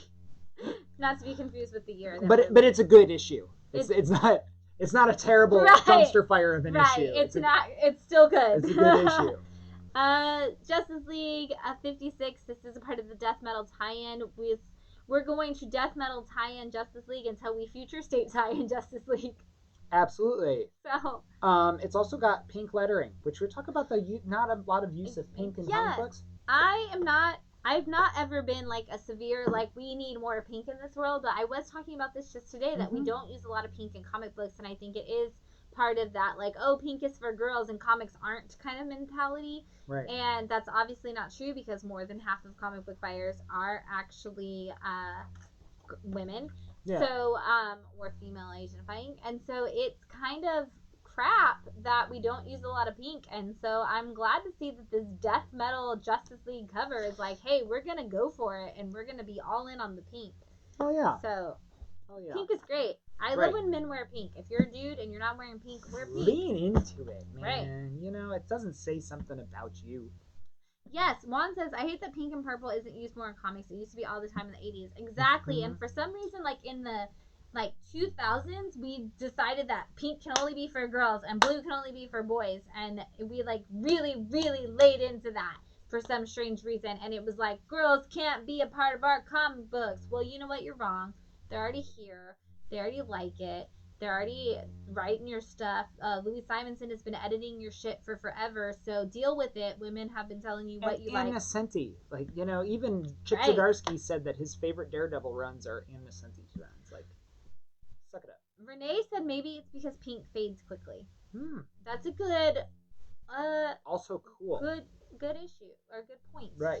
So pick this one up for your Death Metal collection, drop it into your bag and board, drop it into your box. And keep it away from the sun, because apparently it might fade. That's a good point, Renee. Yeah, 2 new X of Swords titles came out this week, part 12 and part 13. Yes. I guess I should do that in order. Of 22. If you're reading it, you're reading it. Right, we've got X-Men number 14 and Marauders number 14, which you love this cover. You talked about this Marauders cover for like super 10 minutes when we got it in. Yeah. It's a super sick cover. Because Anubis is on. Right, you love Anubis. I'm a big Anubis fan. Right. I guess more really quickly. Everybody's been talking about the Hellstrom show. They did a Marvel Tales to kind of give you some like backstory of him. A lot of people today said there's a Hellstrom show. And yes, on Hulu. Apparently there is. Yes. The Adult Disney Plus. Adult Disney Plus. This is Marvel Tales, so it's gonna have a couple of stories in there that'll kind of give you a little bit of background on Hellstrom. This is also an Inyuk Lee cover, and it's gorgeous. Once it's not that bad. Not that bad. Not that bad. I heard it has absolutely nothing to do with what the comic book tells you, but, you know, we'll see. Right. We'll get there. Speaking of things that have nothing to do with what the original comic book told you, DC is doing a dark multiverse spinoff of all of their classic stories, and Hush came out this week. Yep. I believe I just ordered Flashpoint today. The dark multiverse version of Flashpoint is coming soon. Right. So if you read the original and you want the dark version of it, right, like, because everyone loves the fact that DC movies are so dark compared to the Marvel movies. Right. Nobody cares about that. I like that. Yeah. I like the darkness in my movies. I want all my movies to be super serious and super grim and no laughy haha bullcrap in there. But that's me. That's me. I like the dark thing, and most people don't. Film critic, professionally. Yeah. That's like why, right? That's why. But you know, they always talk about like, oh, if the film critics hated it, then it must be funny and you'll enjoy it at the theater. 100% true. I was like, you proved that point in my time. 110%. Right. True. When I was a kid, my dad was like, always said, Roger Ebert hated this movie. Let's go see it. Right. And I was like, well, what does that have to do with anything? He says it means it's probably hilarious. And I was like, okay. Right. I don't want to see funny. Right. And so life is funny enough. People are funny. People do silly, ridiculous things. I'm laughing all the time. Right. I want to actually see some like true drama and heart in my stories. Something that makes me feel something. And I go both ways. Change. There's always a time. I want funny. There's a time for funny. Mm-hmm. Most of the time, I don't want that. Right. Right. So if you're one of those people who really enjoys that sort of darkness thing, dark multiverse coming at you. Yeah. All the stories that were already dark, made darker. Right. Right. Jeff just said, was Flashpoint not dark enough? Exactly. Yeah. For sure. Ahoy Comics has a little mini story thing called Happy Hour that's out this week. It's a bunch of different stories. If you guys liked Second Coming, this is something else from Ahoy, and I think we don't get enough Ahoy. No. And they always have like these really weird, overly satire things. So I think you should definitely check it out. Happy Hour. I'm gonna go save this for last because it's wonderful. Bomb Queen is out. We love Bomb Queen. We love this run of Bomb Queen. I haven't read the previous Bomb Queen, but this is Bomb Queen. They have come to her and they have said that the President of the United States, aka Donald Trump, is not doing what America needs, and the superheroes need to figure out a solution to get Donald Trump out of office. So and he's running for a 4th term. He's running for a 4th term at this point, and so the superheroes are trying to get Donald Trump out of office, so they go to the worst villain that has ever come across their world, and they're Bomb Queen. Hey, Bomb Queen, we need you to run so that you can get this solved for us, and we're going to get you elected, and then we're going to remove you from office and have your vice president take over, who is like the Superman of their world. And of course it backfires, and Bomb Queen destroys everything and kills a lot of people because she's evil. Yeah. And laughs the whole time doing it. Yeah. BJ, that would never happen because that is Matt's least favorite Batman of all time. Who's that? Christian Bale. Oh, God. Christian Bale. Ugh. We'll talk about that later. Right, also, someday you should review those movies because everybody loves them and you don't. I should. To be like the opposite of your usual, I'm going to review a movie everybody hates that I love. You should review movies that everybody loves that you hate. And then we'll lose all of our fans forever. Those movies are terrible. Right, and then I'll move to Guardians of the Galaxy, and I'll be thrown out of the comic book industry. Probably. African American writer on this. Yes. Which is really poignant to say, because I've had people who have asked me about this in shop, and they're like, oh, so is it, all of these sort of things? It's like, well, it's an African American writer, so it's trying to say something about the current state of things, or were current state. Right. Still current state. It's not changed. Still current state. We have 70 more days. But, well, and there's still a lot of other problems. Yeah, absolutely. There's a lot of things going on. Yeah. Bomb Queen is one of those books that is hilarious. Yes. But also very, very dark. A very satire, like trying to make a point. Very extremely satire. Right. This is the jungle of like comic books right now. Yes. Like if you were alive, which none of us were, when the jungle came out and Upton Sinclair was like, hey, we need to reform the food industry. Yes. This would be like the equivalent of that, because it's like, how satire can I go to make everybody like look at it, and yet it is so satire that we've been pulling one for ourselves when it comes in, just to have it as a historical memento of what was going on politically in 2020 in our lives. So that's why we pull one. I think it'll be interesting to look back on in 20 years and be like, this is some hard satire of that time period. Yeah. And there's a lot of coronavirus in it. And the headlines that the media uses in it are always really entertaining. And I know we have a couple of people who have picked this book up. Yeah, you're all like, yes.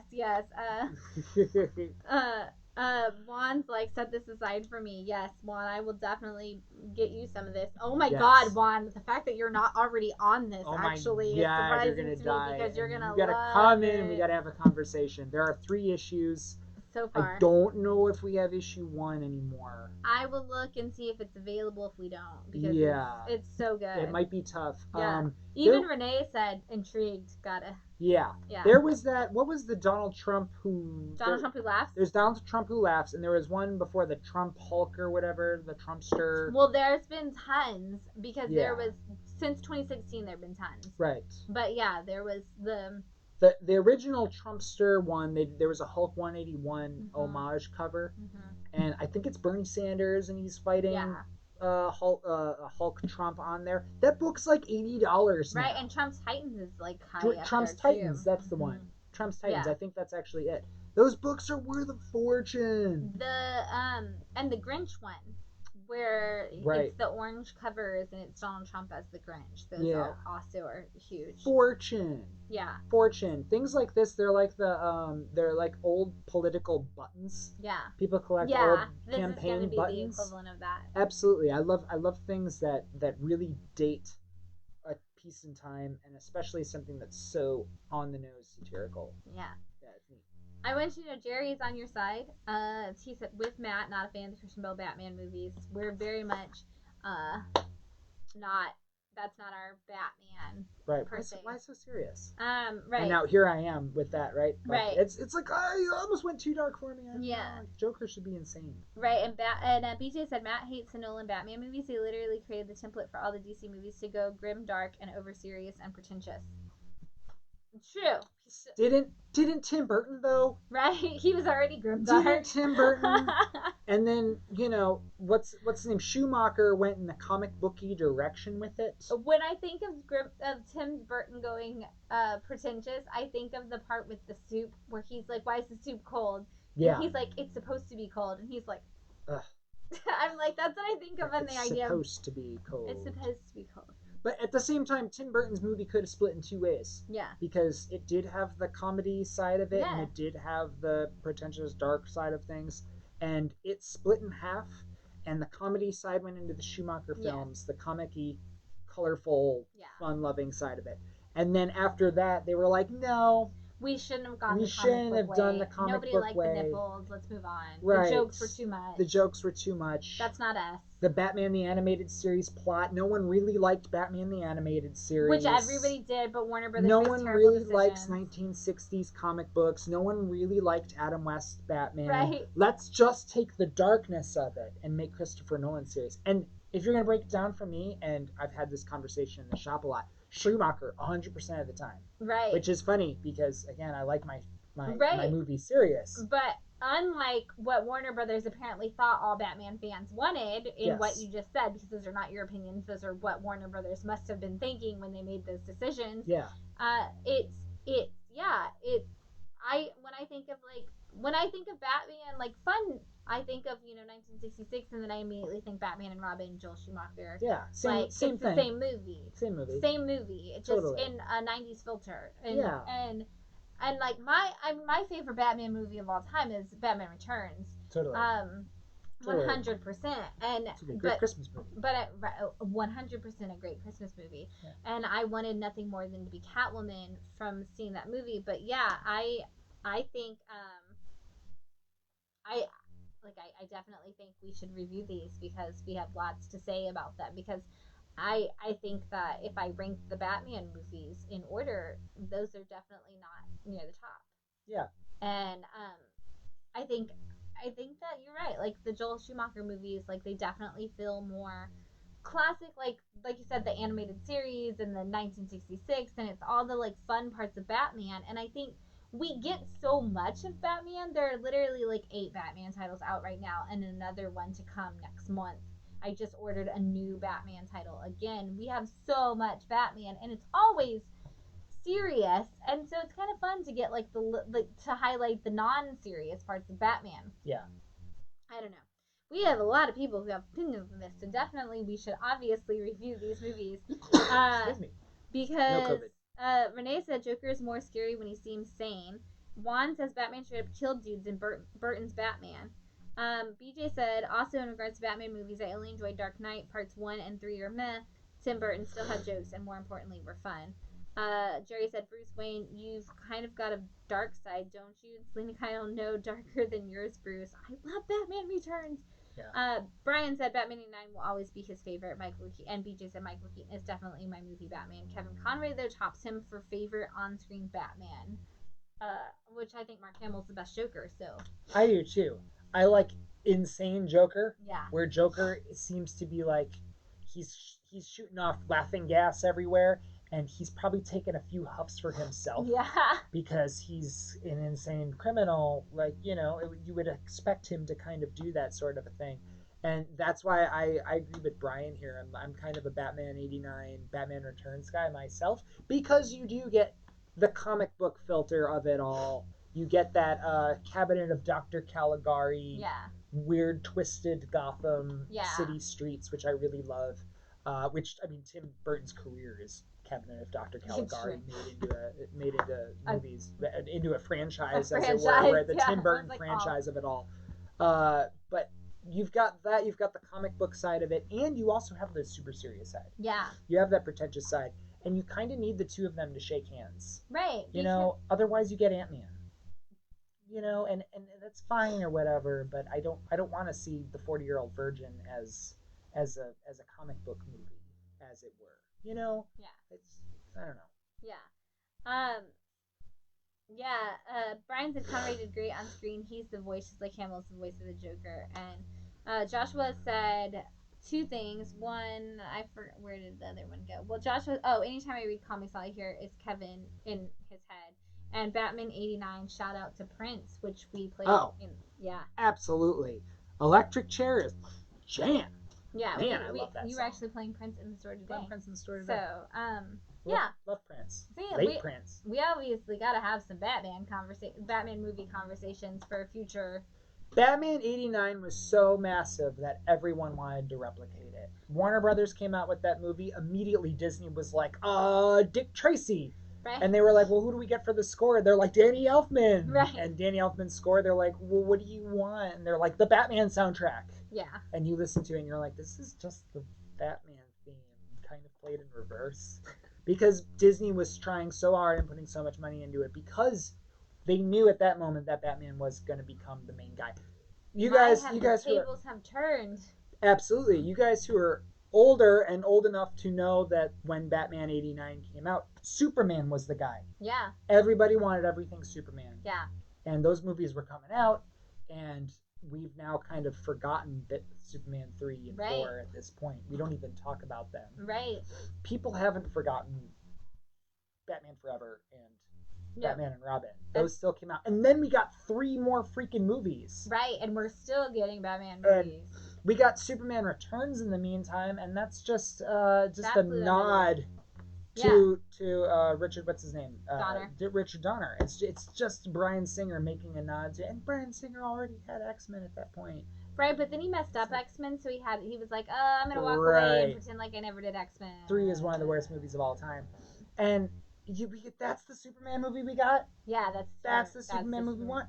Lo and behold, J. Michael Straczynski comes along and writes Superman Earth 1, and they adapt that into a film, and it's called Man of Steel, and it's great. Right, which I'm actually really sad that Superman Returns was what it was, because I think that Brandon Routh could have been a really great Superman if he was 100%. given a better script. 100%. Brandon Routh he's another one of those people who was like really like made to be Superman. Yeah. And I'm so sad about that because he's such a likable character. Like, as an actor, he's always so good, and he's doing a great job as the Atom, obviously on Legends of Tomorrow and all of that CW verse. Is that show still on? Yeah. Wow. And I know I miss writing about it all the time, but it's such a great, like, he's doing such a great job. But I just think we missed out on an opportunity by having not a great script and not giving him the room to fly, no pun intended, because I think Brandon Routh could have been a really great Superman. And I think even more so now, Brandon Routh has grown into what he should have been as Superman then. Yeah. And I love that he got to be Superman for 5 minutes in Infinite Crisis, like, kind of thing, or Crisis on Infinite Earths, or whichever one we just did for the crossover. Yeah. But Jerry said, don't forget the next Batman movie where Batman Look is sponsored by Hot Topic. We don't watch trailers, so we don't actually know. We have not seen any trailers for that movie yet. And people are starting to post GIFs. I haven't seen them. And getting mad about it. I'm getting real mad about it. I'm looking at everybody who posted the ending of the Joker as a GIF. Oh, yeah. Online, and then I saw that, and so I was waiting the entire movie for that to happen, and then it happened, and I was like, this movie's pointless, because I saw the ending of it on the freaking internet, because people spoiled it for everybody else. Right. Because I was waiting to not see it in the theater, and then it just spoils. So everything's on the internet these days. Right, that's why, like, even, like, last night, like, I was like, oh, even the commercials for things, like, spoil things now. Yeah. And, but yeah, we don't watch trailers if we want to see the movie. If we don't want to see the movie, we don't care. We'll watch a trailer all day long. But I don't care, because it sums up the entire movie. Right, we were talking about that last night because they showed that for Freaky, because it's like Freaky Friday, but it's a horror movie. And they literally, like, every death of that movie is in the trailer. They even showed the villains meeting at the end of it, and, like, they're like, okay, let's sit down and talk this out. And you're like, okay, well, we know that's going to happen. Yeah. This is dumb. Yeah, Brian said he avoids social media like the plague when he wants to see something. Actually, our job when Endgame came out, our job was to stand at. We did all the introduction and stuff, but then after for Alamo Draft House. But then after the end of every screening, when all the screenings would end, our job was to stand there and tell With people signs. not to, Yep. not to make any kind of comments. And we were like, like my catchphrase of the night was, "We hope you enjoyed the movie. We just don't want to hear about it." Yep. And opinions are spoilers too. And we would stand outside of theaters and we would just say that over and over again, and people would, in costume as like Avengers, were like, "Please don't spoil this movie." Because when we did Wonder Woman, and somebody came up to me at the end and like hugged me and spoiled the movie for me and told me the story, and I was like, we did Justice League, and I was dressed as Superman, and the first screening ended, and they walked out of the theater, and they're like, "You're back! Oh my god, I'm so happy your character is back!" And I'm like, we didn't know that. right, we don't see the We movie haven't until seen the the movie end yet. because we're helping And you. they were like, "Oh, sorry." Right. So yeah, which I mean was fine for us to do in game because like we were like, whatever happens, it happens. No, But we were like, we don't want to spoil, like we don't want you to spoil it for everybody else. And yes, they show so much in trailers because unfortunately people decide whether they like or hate a movie based on the trailer rather than watching it for the movie. First. And then what so all the true, critics Renee. have to say about it. Right. So true. Like, no one saw New Mutants because it literally has 4.5 out of 10 stars on IMDb. Which is such a shame because it's such Why? a good movie. Why? Right, if you've seen New Mutants, comment what you thought of it in there because I thought it was such a great storytelling movie. And I think that's really the problem, and we've talked Film about this critics, a lot. 7.8 out of 10. And we've talked about that a lot, is that when movies are big on character development and story, like they get lower ratings on like Rotten Tomatoes and stuff like that, and so people just want the action. And the other thing is, and this is Shan's soapbox of the night, which definitely doesn't belong in this scene of the show, but Shan's soapbox, things made for teenage girls are automatically hated. Yes. And I feel like New Mutants being a movie that stars mostly teenage girls and is marketed to teenage girls and is marketed about teenage girls gets this lower rating because for some reason the rest of the world is like, "Oh my god, that's for teenage girls, it must be awful." Well, you know what? Teenage girls are going to change the world and you're going to all be listening to them someday. So wake up, understand that their stuff is amazing. I don't care if you're a man or a woman or what color, whatever. If you've got an awesome story, bring it. Yeah. Bring it. Let's hear those awesome stories. It doesn't matter who you are. Great stories are great stories. Humans are humans. We do amazing things on this planet. And if you have some kind of an imagination and you want to tell an amazing story about amazing humans, it doesn't matter what they are. Right. It doesn't matter who it's marketed towards. It's going to be great. It's like, no, New Mutants is a movie, solid character development the entire movie, and then an amazing conclusion that wraps it all up and leaves you wanting more that we're never going to get. Because of the studio, not because of the film, to spoil it for you guys. But yeah, like Juan said, solid 7 out of 10. And solid. Brian just said I rank it higher than all the original X-Men movies. Oh, it's top 5 comic book movies for me. Right, Juan said the on and off again release really hurt the film. I agree. Yes. It's a shame that it got lost in the shuffle for so long of the merger. And another movie that had a trailer that you had no idea what it was about. Yeah. Completely obscured trailers. We watched the teaser for it, and now I've gone back and watched the other trailers, and it's like, whoa, that movie wasn't about that at all. Right. I had no idea what was happening in the movie. Right. And the movie messes with your mind in the same way that Danny Moonstar messes with people's minds. The movie messes with your mind enough to make it. Right. So if you guys haven't seen it, good news, everybody. 10 days the Blu-ray comes out. Yeah, Matt's very excited about this. November 17th, right? November, yeah. I think so. I think it's the 17th. 9 days. 9 days at this point. I'm so excited. Right. I'm so excited to watch it every single day of my life. If you want to buy Matt a present for Thanksgiving or Christmas or the solstice, which is what we actually celebrate, that's what he wants. Right. So good. That's all Matt wants for And the rest of this year. Right, because y'all, I saw X-Men First Class and then all of those subsequent movies here during COVID time. Yeah. And I caught up on all of those. Yeah. And First Class has become one of my absolute all-time favorite superhero movies. Mm-hmm. Because that movie's the jam. I know. I'm so excited for you that you saw that movie and then it ranked so high with you. I was so happy. It's now my franchise. I told you when I like first met you, I was like, this is the one you'll actually like. And then you finally got to sit down. You were like, no, I'm not really an X-Men fan. Yeah. And then you sat down and watched it and you were like, I am so an X-Men fan. I want everything X-Men ever. Yeah. Because I love First Class so much. You were like, I have to buy all of this X-Men stuff. And like suddenly you were like, everything X-Men. And I was like, yeah. Right, First Class.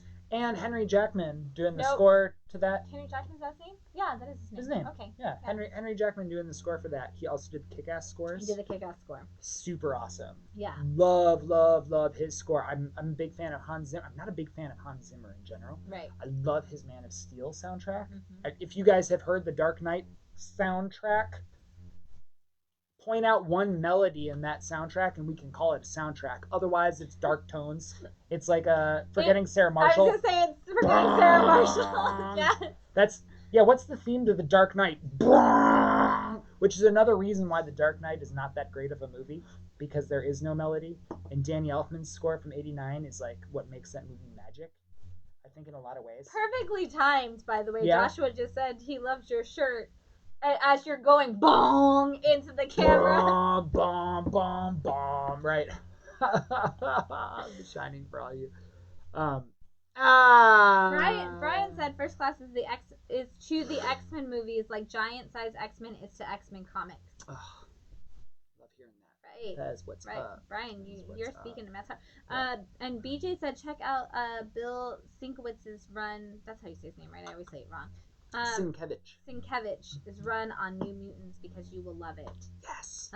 Yes. And Sai said, "Welcome to the X side." Aw, y'all are so sweet. And if we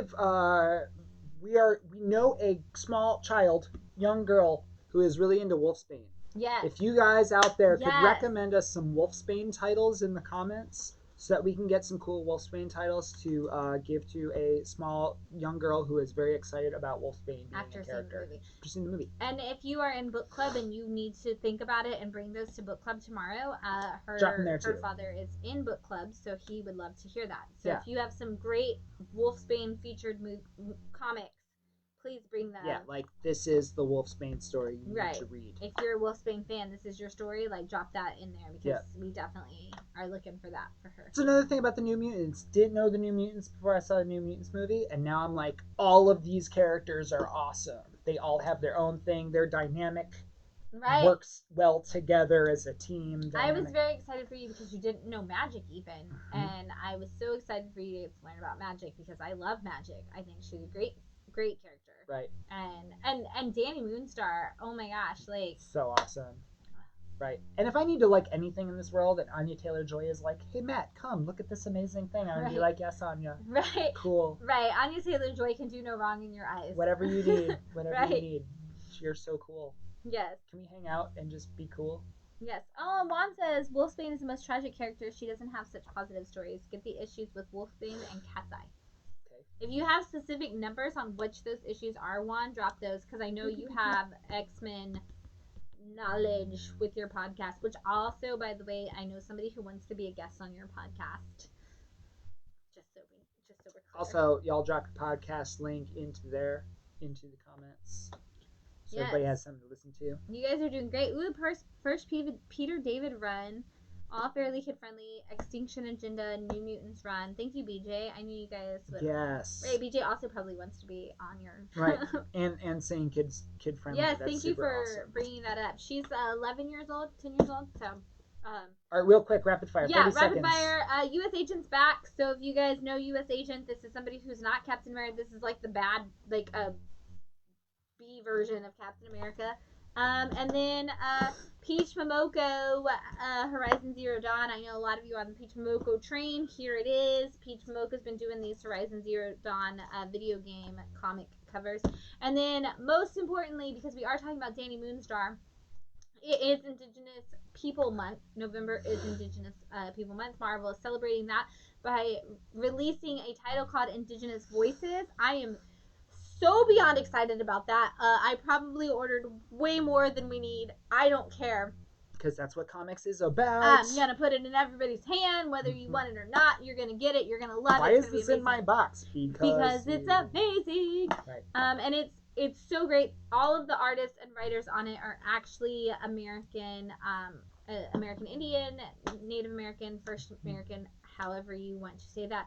They are all a part of it. And what I love about it is not only do they list who they are, like, and what their credentials are, they actually list what tribe they are a member of. Oh, awesome. Which is freaking amazing. Super so cool. Congratulations, Marvel, for actually stepping up and being on that. Yes. But they are also doing an incredible thing where each cover of their issues is getting a Vereggi variant. Yes. And oh my god, these are phenomenal. If you don't know what that means, Vereggi is an artist. It's an artist who is also a part of the Marvel Indigenous Voices comic that is coming out this Native month. Americans. Yes. Freaking talented. Started with Werewolf by Night, which is also written by Native American people about Hopi Indians on their reservation, which is super neat too. But since then, we moved into the actual Vereggi variants, which are the virgin variants for each of the covers. This is the cover of Avengers, which Juan pointed out earlier is written by Jason Aaron, and we've got Black Panther on the cover. And oh my god, First Nations. First yes, Nations. I do like that one. First Nations. So good. And then I love this Thor cover. It is so gorgeous. So super cool. So amazing. Wonderful. Yes, Joshua said Taboo. Taboo is who's working on yes, Werewolf Taboo. by Night. Yes. Oh my god. Taboo's awesome. So good. I think this is funny because it looks like the Green Lantern, Green Arrow covers back in the day. You know, kind with of. a little. Yeah. Every time I see it, I'm like, is that a Green Lantern, Green? No. No, it's not. It's no, so, it is a dope Thor cover. It is so good, and we are going to have all of these in stock. I have ordered big on all of them, so if you miss the first couple, we do still have them in stock, and I will have them for all of the other ones because I think this is an extraordinary thing. I'm so proud of Marvel for doing this. 100%. This is a great way to show respect and love, and I love that it's the month of November. That we're giving all of this time frame to, and yes, I love Own Voices titles, and so getting this Indigenous Voices title done completely by First Nation people is extraordinary. Yes. And they are re-releasing Marvel Voices, which highlights all of the minority voices within the Marvel community. So if you missed that right before COVID, which I know a lot of you did and have since panicked because you realized that it happened and you missed it, they are re-releasing that, and we will have that in stock as well. And I will also throw that at you no matter what, because that book is phenomenal. And this is what comics are about. Yeah, view outside of someone else's window. Yeah, and everybody getting a chance to speak at the table. Mm-hmm. That's really, it's awesome. Right.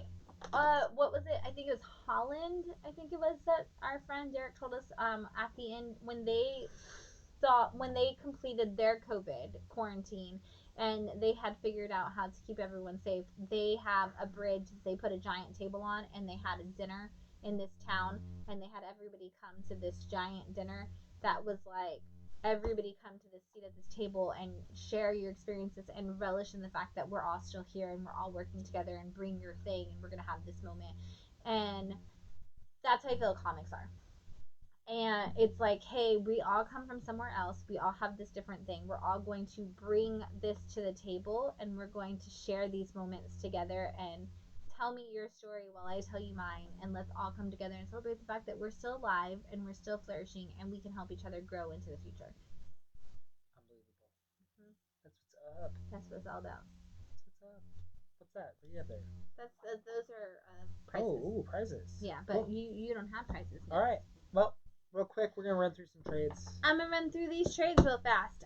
Just in case you need this in your life, because you definitely do, and it's been a minute since I talked about it. Superman smashes the Klan. Superman smashes the Klan, y'all. Not only does Superman smash the Klan, he actually doesn't. He doesn't. The kiddos in the story smash the Klan with Superman giving them all the advice that they need to get out there and do it themselves, which is awesome. It's so amazing. And the kids actually, the little girl does not need the advice from Superman. She's already on the tracks to do that. Yep. And then I love the speech that Superman gives in Volume 3. Mm-hmm. So good. But these kids are like, we're not going to settle for injustice. If you guys don't know, this is based off of the radio play from the 1930s, and it's kind of been like retold, and it's so good. And there's a great history lesson in the back as well about both the radio play and what was happening in that time period. But this is an extraordinary book about a bunch of kiddos, a couple of kiddos who are on both sides of the story. We have a kid who his uncle that raises him is a member of the Klan and is proud of that, and the kid thinks that's the right thing to do because he's listening to parents' politics, and he's like, this is, my family's not bad people. They're all really good people. Right. They help in the community. I don't understand why any of what they're doing is wrong. And then they have these other kids who are minority kids, who are kids of color, and they're like, hey, we're just new to the community and we want to make friends. And they get caught up all in this crosshairs of what the adults are doing. And it's such a good commentary. If you have a kiddo in your life, at all, if you have a kiddo in your life, get them this book. There are 3 of them. Get the kiddo the book. Read it with them. If you have an adult in your life, get them this book. Yeah. And read it with them. Because that's how I feel about this book. Absolutely. This was a breath of fresh air after having Brian Michael Bendis write Superman for as long as he already was. And then it was like, oh, cool, a Superman title that is being super. That is everything that we love about Superman. Superman is not a big blue Boy Scout who is too powerful. No. And you can't fight him with demons. There are real world issues that are way more powerful than Superman. And Superman, all of the powers in the world, every superpower cannot break down real world issues. Right. Only people can. And this book shows that. Yes. Extraordinary. Renee says Clan of the Fiery Cross did a great job adapting that old radio play. I agree.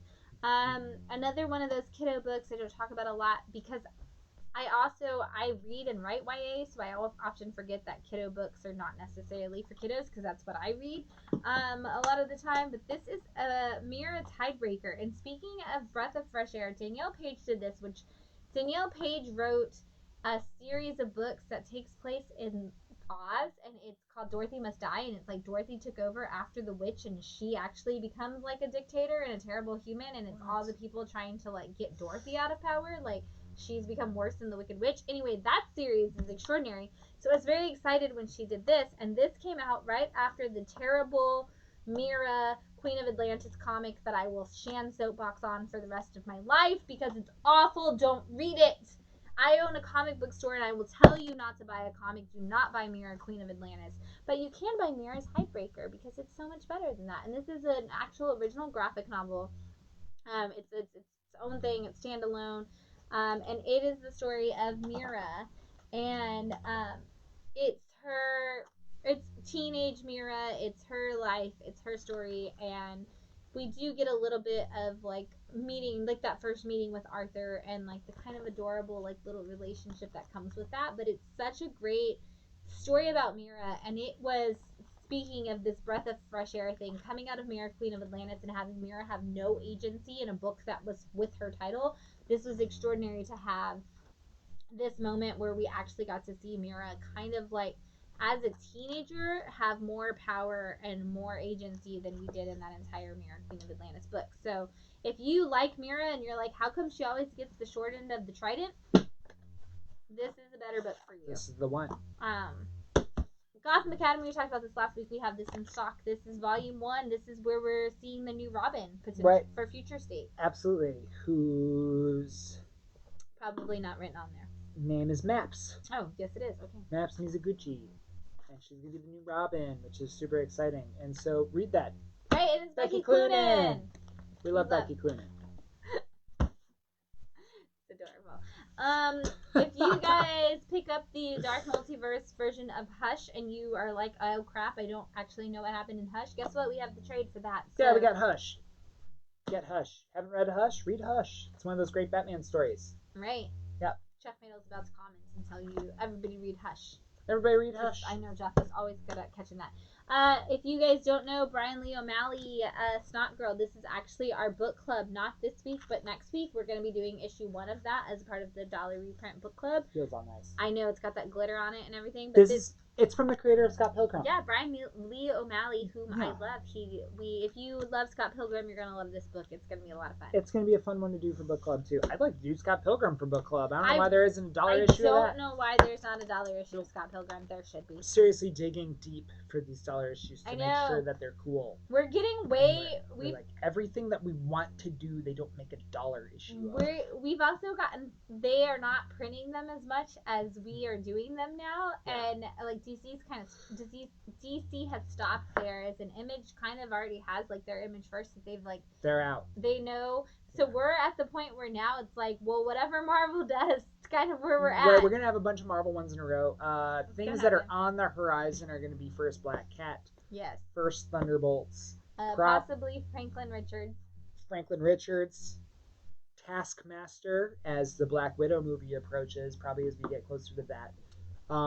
Origin of Magic. Yeah, I'm very excited. We do have the Origin of Magic as an option. Yeah, Storm and Ileana Magic, that book. And we do have some Image first of like random titles that we can go back to, so I think that will definitely happen. Absolutely. There's some really cool ones. Robert Kirkman's werewolf title. I'd like to eventually do that, and I don't know why that's a thing, but we don't need to do it. Do the dinosaur one. Right, Super Dinosaur. Super Dinosaur would be super fun. And Afar is another one that I'm really interested in doing. That was the one I think we can't get though, right? Is it? I think so. Oh, man, and see, that's the thing. Some of them are sold out. There's a Chilling Adventures of Sabrina #1 that was $1, and they sold out of that. Yes. And so, Brian's calling it Book Club Gate. Book Club Gate, right. They're gating us because we can't get them. Oh my god. Right. I've actually, do us a favor, tweet at DC and, tweet at DC to bring back their dollar books. To bring back dollar books at all. I've been tweeting at them and like, hey, why don't you reprint Golden Age books? Right. Yeah. DC has Golden Age books that they could reprint, and they've never, ever done it. They've only done it to market their new titles. Right. You guys tweet at them because you'll be nicer than Matt. Absolutely. I am a jerk on Twitter. I don't mean to be. Yes. I just come off as very direct. Sometimes he does. There are lots of tweets and sometimes I'm like, why did you stop doing dollar? There are lots of tweets about firing people on Matt. You're fired. Right. Going back to trades that are in stock, if you guys need to catch up, I know you all love Marauders. Everybody's like, this is the best. If you guys haven't read it, here it is. We've got volume 1 of Marauders. Yeah, absolutely. And this is 1 through 6? Mm-hmm. Yep, 1 through 6. Marauders. Yeah. If you didn't read it and all of your friends told you that you should read it, you should. And then my half off trades this week, I brought in some that are like ongoing properties that you guys in pop culture love that also have comic books that I thought you should know. Yeah. First being that there is a Voltron comic from Dynamite. Voltron. And these are half off trades. So if you're a Voltron fan, I don't know why you haven't already read this comic. My Born in the 80s is showing. I'm like, what, Voltron? I was never Voltron. I didn't even know Voltron existed until I was an adult. Really? Yeah, I don't know. Everybody apparently watched Voltron in the 80s. I did not because it wasn't on Rainbow Bright. Oh, right. I was like Rainbow Bright and the Care Bears and Strawberry Shortcake and as girly as you could apparently possibly get. Right, and Voltron and Transformers. Right, I saw Transformers. I liked Thundercats. And apparently I was wrong because as a kid I thought Hot Rod was the coolest, and I've been told apparently as an adult that that he's an asshole, and I was wrong.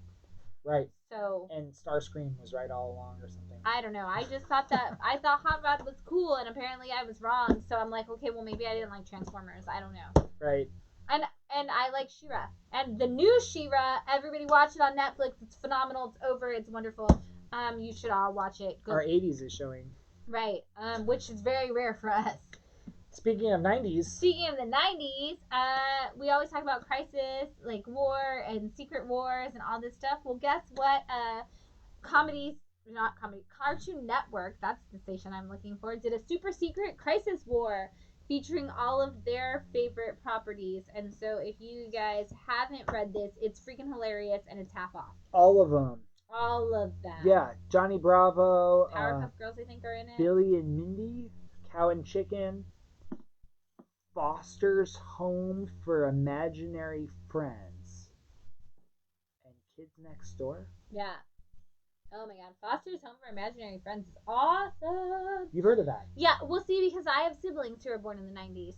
So I saw a lot of these 90s shows. I was actually having this conversation with somebody last night yesterday. One of our subscribers, his kid and him are super into anime. And I said, I actually miss that, because for the 80s, we only had Sailor Moon here in America. And I didn't get, like, Pokemon and all that came after me, and my siblings were super into Pokemon, and I feel like I only know it in that, like, I have to, like, hey, I want to hang out with my siblings, so I'm gonna like Pokemon now. Right. But, like, I don't know any of all this, but all of these things I know because my siblings like them. So it's one of those things, like, I know Cat Dog because my siblings used to wrap themselves in a blanket, and one would face their face out one side and the other would face their face out the other side. The human centipede? They'd roll around and say they were Cat Dog. And that was their favorite thing to do, is pretend to be Cat Dog together, and they'd roll up in a sleeping bag. I only know what that is from the Burger King toys. Right. Burger King had toys of that, and I've always kept up with Burger King toys. Right. I mean, right. There is no Dexter in this. There's no Dexter in that. I know. Dexter's Laboratory was great. Is that part of Cartoon Network? Yeah. That wasn't Nickelodeon? Oh, that's a good question. It might have been Nickelodeon. Was it Nickelodeon? It just was the same animation style? It's the same animation style. I don't know. I didn't have cable growing up. Right. I've never actually had cable in my life. In your entire life. Yeah, there was like 1 year in college where my roommate had cable, but I didn't remember that we had it because I've never had it before. Right. I had cable I was in college. A couple years ago. I had cable because it came with my apartment. Oh, cool. And that's how I saw Game of Thrones. And I realized that I had noticed I had to watch a lot of TV when I had cable, and I thought, I was like, I can finally watch TV, and then I was like, I have no desire to do any of this. I don't even know what cable looks like. It looks like I've seen like the channel search thing that's before. Pretty much it. Yeah. Is that what it looks like? Yeah, it looks like when you go to a hotel. Right. All I know is like it's like hotel 2, TV. 5, 7, 9, 11, 20, 32. Right.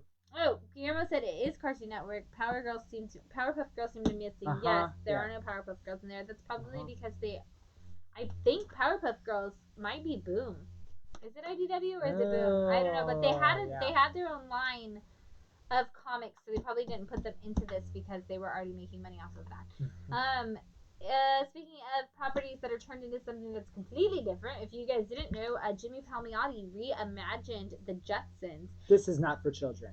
This is not for children. Jimmy Palmiotti without Amanda Connor, doing a story about the Jetsons, and in this, like, the grandparents become the robots. Like, Rosie is actually the, like, memory of the grandma. It's crazy. It's a really good story, though. So if you're ever wanting to see what the Jetsons would be like if adults were watching the Jetsons, this is it. Yeah. So, wow. Yeah. Right. You're just, like, enjoying this book just without the audience here. Pretty cool. Half off trades. Half off trades. Those are all half off. And the last half off trade that I brought with me this week is, if you guys are fans of Supergirl, the show, they actually did comics that are like the filler in between the seasons. And this is one of the Supergirl filler episodes. It's actually done by the same people who write the shows. The show people actually write the scripts for these. So so it's literally in line with the show. I'm sure, I don't know, maybe there's Katie McGrath. Right, is Katie McGrath as a comic? Right, I don't know. It doesn't look like it. It doesn't look like it. I don't know. Sorry, Katie McGrath fans. Right, that's just us. I'm with you. That's just us. If you guys don't know, Katie McGrath plays Lena Luthor on Supergirl. She's also in Jurassic World. She was also in Merlin. We are huge Katie McGrath fans. We think she should play Jessica Drew in a Spider-Woman movie. If you disagree with us, that's fine. Just make sure you comment that on our comments so we cannot read it out loud. Looks just like her. Looks weirdly like her, especially the 70s Spider-Woman cartoon. Even the people who disagree with us, when we put the pictures side by side, we're like, okay, never mind. Yeah, that does look like her. Yeah, they were like, you are right. It does look like her. Yeah, that's weird. Yeah. But, I could read Katie McGrath comics. I could definitely read Katie McGrath. Be okay with that. Totally be okay with that. Now I'm gonna rewatch Merlin again because I have not seen it. It's an hour-long show about knights. Right. Well, it's about magic. It's actually about Merlin, so it's not about knights. It's about. But Merlin, it's Katie McGrath. But it's King Arthur, and she plays one. Right. She's right. You probably want to see it. You probably want to see it. All right. Katie McGrath. All right. We should watch it. Sounds like a plan. I actually was one of the beta testers for that show. I was at Universal, and Universal Studios, whenever they have a new show coming out, they'll like stop you at the park and they're like, hey, do you want to watch this show for free and review it? And I was like, that's a terrible idea. You definitely don't want me to do that because I will rip your show apart. And they were like, no, that sounds great. We give you free park money and you get like a free meal on us. And I was like, I mean, I'm okay with doing it. I'm saying you don't want me to do it. And park food is expensive, so yes. So my roommate from college and I were at Universal together, and we were both, it's like the equivalent of me and you going in to do this, and we're watching it, and like everybody else is enjoying this original version of the episode except for us. We're sitting there like and so we're like typing because you have your headphones and you're just watching it at your own pace, and you're like typing you have your comments. Own computer? Yeah, and it's like screening on your computer and your TV or whatever, and you're watching it, and you're like uploading your comments to what they are doing wrong while you're watching it. And I was like, so it's like essentially live tweeting what you hate about the show, but it only goes to the creators. It's dangerous. It was terrible for them because I laid into them. And then when the show actually came out, I was like, okay, first of all, this is where you didn't listen to me. Like, then when I finally saw the show, like, actually live, I was like, whoa, I told you to change that. You didn't follow through, apparently. And I remember texting my college roommate, and I'm like, did you actually see the show? Like, they didn't listen to us at all. We've been like, it's really a problem that I'm having is that the Morgan Le Fay character is not in every single scene. Every single scene. All of the time. And I think I wrote she was the only good part of the episode. I was like, she's great. That's a really good actress. Really biased in general towards, like, that's like the like Morgana, like all of the Camelot stuff is like Morgan Le Fay, like more I am biased towards that. That's like favorite character. It's the only thing about the Camelot story that I care about. Yeah. Is the Morgan Le Fay stuff. And so and then them casting Katie McGrath, who was like unknown at the time but was gorgeous. I was like, well, she's perfect. Right. Fire everybody else and just do a show about her. Show. And I was like, because then it will be perfect. Right. They didn't listen to me. I'm surprised our watches at this point aren't dropping. Not gone down. They're like, why are these people still talking about Katie McGrath? Google search right now is exploding. Right, for Katie McGrath. Jessica Drew, tweet about that too. Right, Jessica Drew, Katie McGrath, fan cast. Bat City fan cast. Bat City fan cast. Let's give you guys something. It's giveaway time. Bearing with us while we talk about all of this. Katie McGrath. It's getting hot in here. I know. We're doing this right now? Yeah, we're going to do this. Oh my god. And this comes with it. What? Yeah. That's a lot. Is it? It's just like... It is. Put that in. Fine. We'll put that with the whatever later. Okay. This is awesome, y'all. All right, you're not even ready for this. I'm going to get close to the camera here. This is Mr. T and the T-Force, the comic by Neil Adams, and it comes with the original gold foil Mr. T and the T-Force card. I feel like I should give him like a moderately hard question because you've built up this comic as being so cool. What? I mean, come on. Okay, so if you want this comic, I feel like this is unfair if I ask this question because Renee's going to know it in 2 seconds. But who are the 3 people who have been the Blue Beetle? Blue Beetle has had 3 people who... That's ridiculous. Yeah. Renee said I pity the fool. I pity the fool that has to go up against you in this question of who are the 3 people who have been the Blue Beetle. Get your DC knowledge on your typity-typities. That's right. Right, you can Wikipedia that, guys. There's 3 people who have been Blue Beetle. Right. And you get this Mr. T comic, which came in with the gold foil. Matt today, I guess Nigel, technically, if you're still watching, Nigel handed me this today and was like, Matt said we're making this surprise on the live stream. Yeah. Yes. Bam. Sai, that is you were getting Sai's this Mr. like, T comic. I want that Mr. T comic. Sai was not messing around. With the gold foil card by Neil Adams. Right, Neil Adams writing freaking Mr. T. Right, we've met Neil Adams a couple of times. I would never have guessed he wrote Mr. T. Right, absolutely. I couldn't even imagine him interacting with Mr. T. I did hear a story about a woman who worked at a lumber plant, and they shot one of the scenes that Mr. T was like cameo in. And he came in and he literally went around to every single person who is like at the plant and kind of like watching they were like extras at this lumber yard or whatever it was. And he literally went around to every single one of them and shook their hand and was like, hi, I'm Mr. T, what's your name? "Hi, Mr. T, what's your name? It's So good to nice. meet you." And he met every single one, and there were like 150 people. That's and he what I spent talk about. all day there and met all of us. I love when celebrities do that. Right. So I can only imagine he was probably pretty cool with Neil Adams. Apparently, Sai loves Mr. T, so she said, hell yeah, I love Mr. T. I'm so excited you got this. That's awesome. And for those of you who didn't see Sai's answer, it is Dr. Daniel Garrett, Ted Cord, and Jaime Hernandez, which... He's the one I know. Right, Jaime is the one I know, too. Yeah. He's the one on Batman Brave and the Bold cartoon. And many other things. So, yeah. Exactly. I love So, we still got a couple more giveaways coming up. I got a fun thing here in Key and Collectible. I'm actually... Y'all are in the shop all the time, and there's a lot of keys on the wall behind us, and you might not know necessarily what they all are. Yeah. And so we just kind of grabbed the top shelf. So this is top shelf keys. Which, currently, according to Sai, is not like liquor.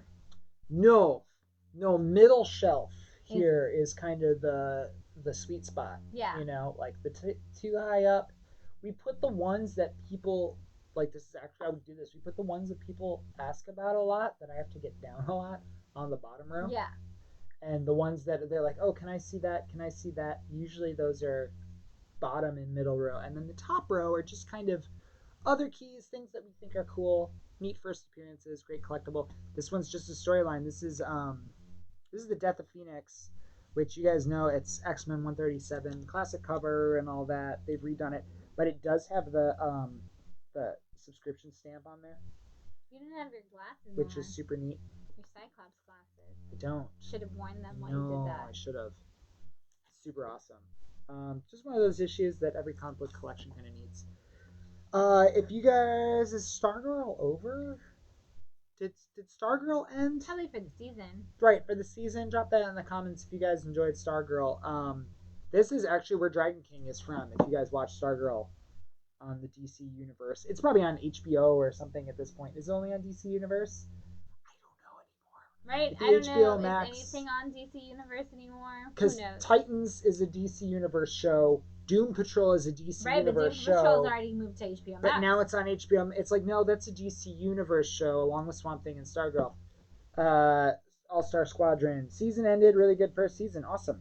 This is First Dragon King, which I thought was a really, really, really cool villain character design. Yeah. That did not look like Josh Brolin Thanos. Josh Brolin Thanos is the antithesis of cool character design. It's like Avatar, the blue creature, right, the blue Avatar. Creature. Terrible. It's like that bad to me. It's really Dragon King is like super cool. It's CGI. really a shame to me that James Cameron worked so long to create a technology that I never needed to see.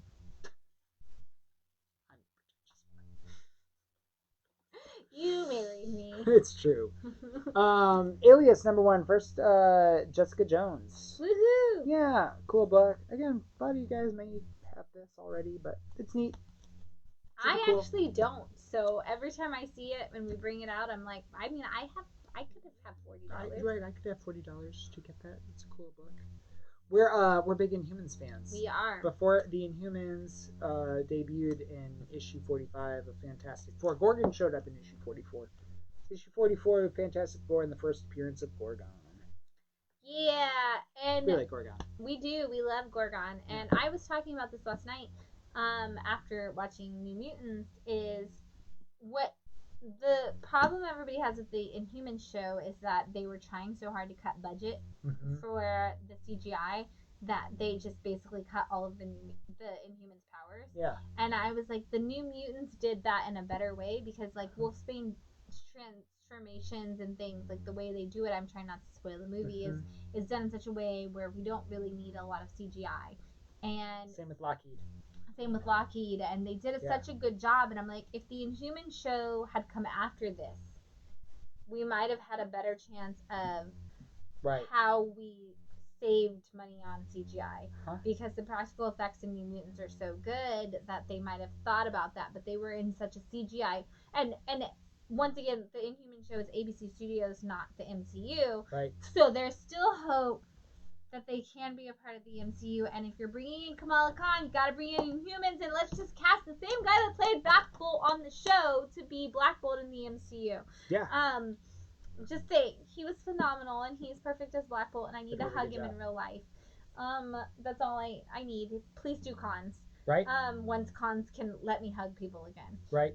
Um, Also, talk about handsome people. It's a handsome man. this is a handsome man. It's a handsome man. And Black Bolt is a handsome character. Yes. But Absolutely. yeah, I just think that what the New Mutants did for practical effects would have been great for Inhumans had we had that. And anyway, that's what I got out of. I just had to throw that out there because we just had that conversation last night. Yeah, that's one of those shows that a lot of people don't like, and then when we actually start talking about it, they're like, "Well, I did like that. I did like Yeah, that. I did like that." And yeah, it did really have a good, a good grasp on who the Inhumans were. The characterization was really good. The characterization was good, Mhm. and Black Bolt's sign language was really good. And that's why I love him, because if you guys don't know, the guy that played Black Bolt on the show actually created his own form of sign language because he felt like American Sign Language obviously wouldn't be what they would have done in Adelan. Yeah. So he created his own sign language, and he kind of studied different sign languages from around the world so that he could come up with his own.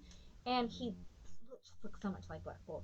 Yeah. He's such a great, and it was such a great casting choice for him. And if they would have not been canceled before the show started and it would have gotten a full season, I think that show would be something that we would be talking about in a completely different manner. Yeah. Because when I look at that show, I think of not what happened in the show, but what they meant to happen but couldn't do because they ran out of episodes. Yeah, absolutely. So all of the episodes seem like this should have been 3 episodes, and if they would have gotten 2 to 3 episodes for everything they had, it would have been a phenomenal show. And so I look at it in those terms because Inhumans, guys, such great characters. And if we're making Kamala Khan on the show, which I'm so freaking excited that we are, you've not yet established Inhumans in the MCU because they were ABC Studios. So I don't know how you're going to explain who Kamala Khan is without giving us who the Inhumans are, because Kamala Khan is an Inhuman who comes from the Terrigen Mist and everything, yet you've not established that in your show, in your universe. And so you're going to have to go back a little bit somehow, somewhere in there. And if you just want to bring back the same guy that played Black Bolt and have him be the only person you bring back, I'm fine with that. Bring him back. That is a great Black Bolt. I like Medusa too. I thought she was a fine Medusa for what it was. I like how well they played to each other. Exactly. And that's my thing, is that I love Medusa and Black Bolt's relationship. I love that she comes from the opposite background of him, and they meet in this middle place, and they're like, we need, like, the way they did that in the story and the show is like, she's like, no, you need to be better. You're like, it's kind of like Wind, where she's like, I know you want to make a difference, but you have no idea what's going on with your people. Right. Maybe I've been telling you this my entire life. You need to understand those people before you make that decision. And this conversation, exactly, this scenario that you're talking about, is exactly why this show is good. Yes. Because of the conversations like this, which that show is all conversations. Like that. And that's why the show is great. And there isn't really a lot of action in that show. And the one action scene that actually happens is a great Black Bolt moment of Black Bolt barely using his voice and causing a disruption. Yeah. And I was like so excited, I was almost in tears because I was like, oh my god, Black Bolt just used, like, oh, it's so. Another future trivia question that's kind of personal to Bat City is that before we called it Bat City Comics, we were originally actually going to call it Adelan Comics. Yes, that is something we really wanted to do, but I didn't want to hear people say Attilan Comics all the time. Right. Because we are huge, like we said, Inhumans fans. I think that there is so much power in the idea of Black Bolt and the idea that your voice is the most powerful weapon that you have, and the goal of the opposition is to silence your voice. And tell you that the only thing that you should never do is use the idea that Black Bolt is constantly told, if you use your voice, you'll destroy the world. But in reality, Black Bolt's voice is the most powerful weapon in the world. In more all powerful worlds, than anything else. Yes. It's such a huge statement on reality, and of course, it's such a Jack Kirby statement of if you speak up, it's going to destroy everything, and that's not a bad thing. Yes. is such a Jack Kirby standard. 100%. 100%. The man who created the X-Men. Right. And the Inhumans and the Fantastic Four and Black Panther. Like Captain America. Like, I mean, that's just Jack Kirby. Like, use your voice, destroy the problem, rebuild from there. Comics are so punk rock. I love it. They really are. Comics are just such a punk rock medium. It's like so, and it just has been for so long. Like, and that's why Adelan would have been really, really significant to us. Yes. And also this other culture of people who come and share worlds with Earth, and there's an adoption story in there, and race relations, and all these things that. Yep. So future trivia question. What was it going to be before it was Bad City? Yes.